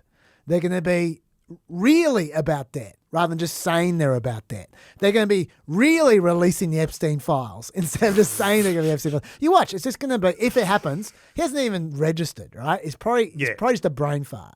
But if he goes through with it, all his policies are going to be what they say is what I'm actually going to do. He's going to appeal to the base of the base. And they will treat him like the Democrats treat Bernie Sanders. Yeah, no, I don't think. I think Sanders and King established themselves in Maine and Vermont before those became nationalised politically. Yeah. Yeah. That's true. Yeah. But anyway, Okay. You got to go. I got to go. I'm going to find out how much time I've got left over, and then I'll fill that in as always. And I haven't forgotten that we have lots of stuff left on the big beautiful bill. This was part of it, the America Party a bit of it, which Dave just jumped the gun on a bit. I will talk to Dave off the air about whether we're going to continue on next Friday or if I'm going to do this with Melina, the rest of it. We will have So much more with Melina on Monday or Tuesday. We will find out. And I'll see you guys after the White Flash, and I'll see you in a week's time, and we'll see all of each other for a whole lot more now the holidays are over. Stay peppy. Stay peppy. Welcome to the other side of the White Flash. Now, I've got all kinds of stuff here. Supreme Court stuff, big, beautiful bill stuff left over, which I'm going to use with Melina. Immigration stuff, all of it's longer than 6.5 minutes, which is what I have left. I could just end the pod right now, but I'm not going to do that because we all know we like to end every pod with 3 hours exactly. So I'm going to squeeze in one more mini topic. This is about TikTok, which I have talked to you about many times before. The TikTok law, of course, was passed by Congress by overwhelming margins. And by the way, supported originally by Trump as well. It was his idea originally. It was forcing TikTok to sell itself off to non-Chinese sources or be banned. There was one exception that you could have. There was an extension for 90 days that they had in the statute. If you didn't quite get to a sale, but you had to satisfy certain conditions that made it very close to the sale. Okay, those conditions were never satisfied. They never even got close to those conditions. But Trump changed his mind about this law, and so he wrote an executive order that gave the sale a 75-day extension anyway. Completely lawless because none of those conditions were satisfied. And by the way, he didn't just give it one extension. Even though the law just allowed one extension, he gave it not just one or two, but 3 extensions so far. We're in the middle of the 3rd extension. There might be a 4th, there might be a 5th coming. We don't know.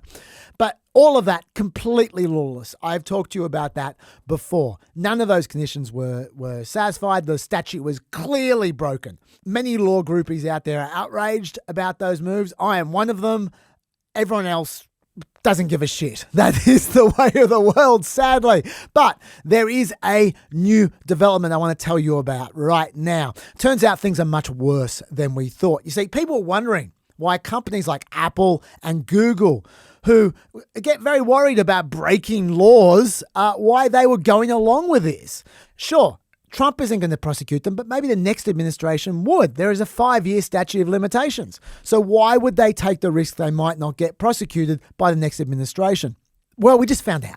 Because last week, the letters that Pam Bondi sent these companies was released under the Freedom of Information Act. Until now, these letters were secret. And they are extremely interesting, these letters. Let me tell you about them. They were sent to Apple, Google, Amazon, Microsoft, T-Mobile, Oracle, a few other companies. The letters are all very similar. I'm just going to read you bits from the Apple letter because it's just as good as any other letter. They're all quite similar.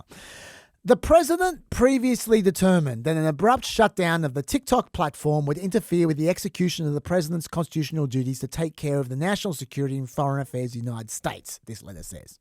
How is that possible? The TikTok law was passed specifically for national security reasons. It was trying to protect American users from Chinese influence. Trump started supporting TikTok for completely different reasons. Nothing to do with national security, just because he thought they were supporting him during the election, and it tickled his ego. He was trying to appeal to young voters as well. And besides, this obviously comes under the Commerce Clause, this statute, which means Congress has constitutional authority. It's got nothing to do with the president.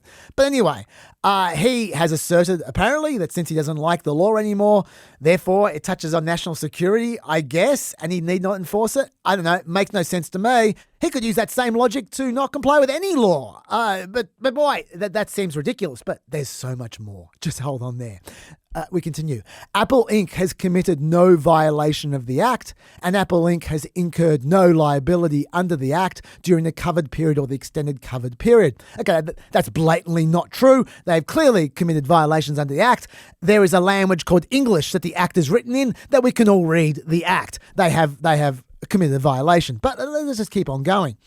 Apple Inc. may continue to provide service to TikTok as contemplated by these executive orders without violating the Act and without incurring any legal liability. Once again, obviously not true under the statute. If they continue to provide services, that is clearly violating the Act. But once again, let's just ignore it because the kicker is yet to come.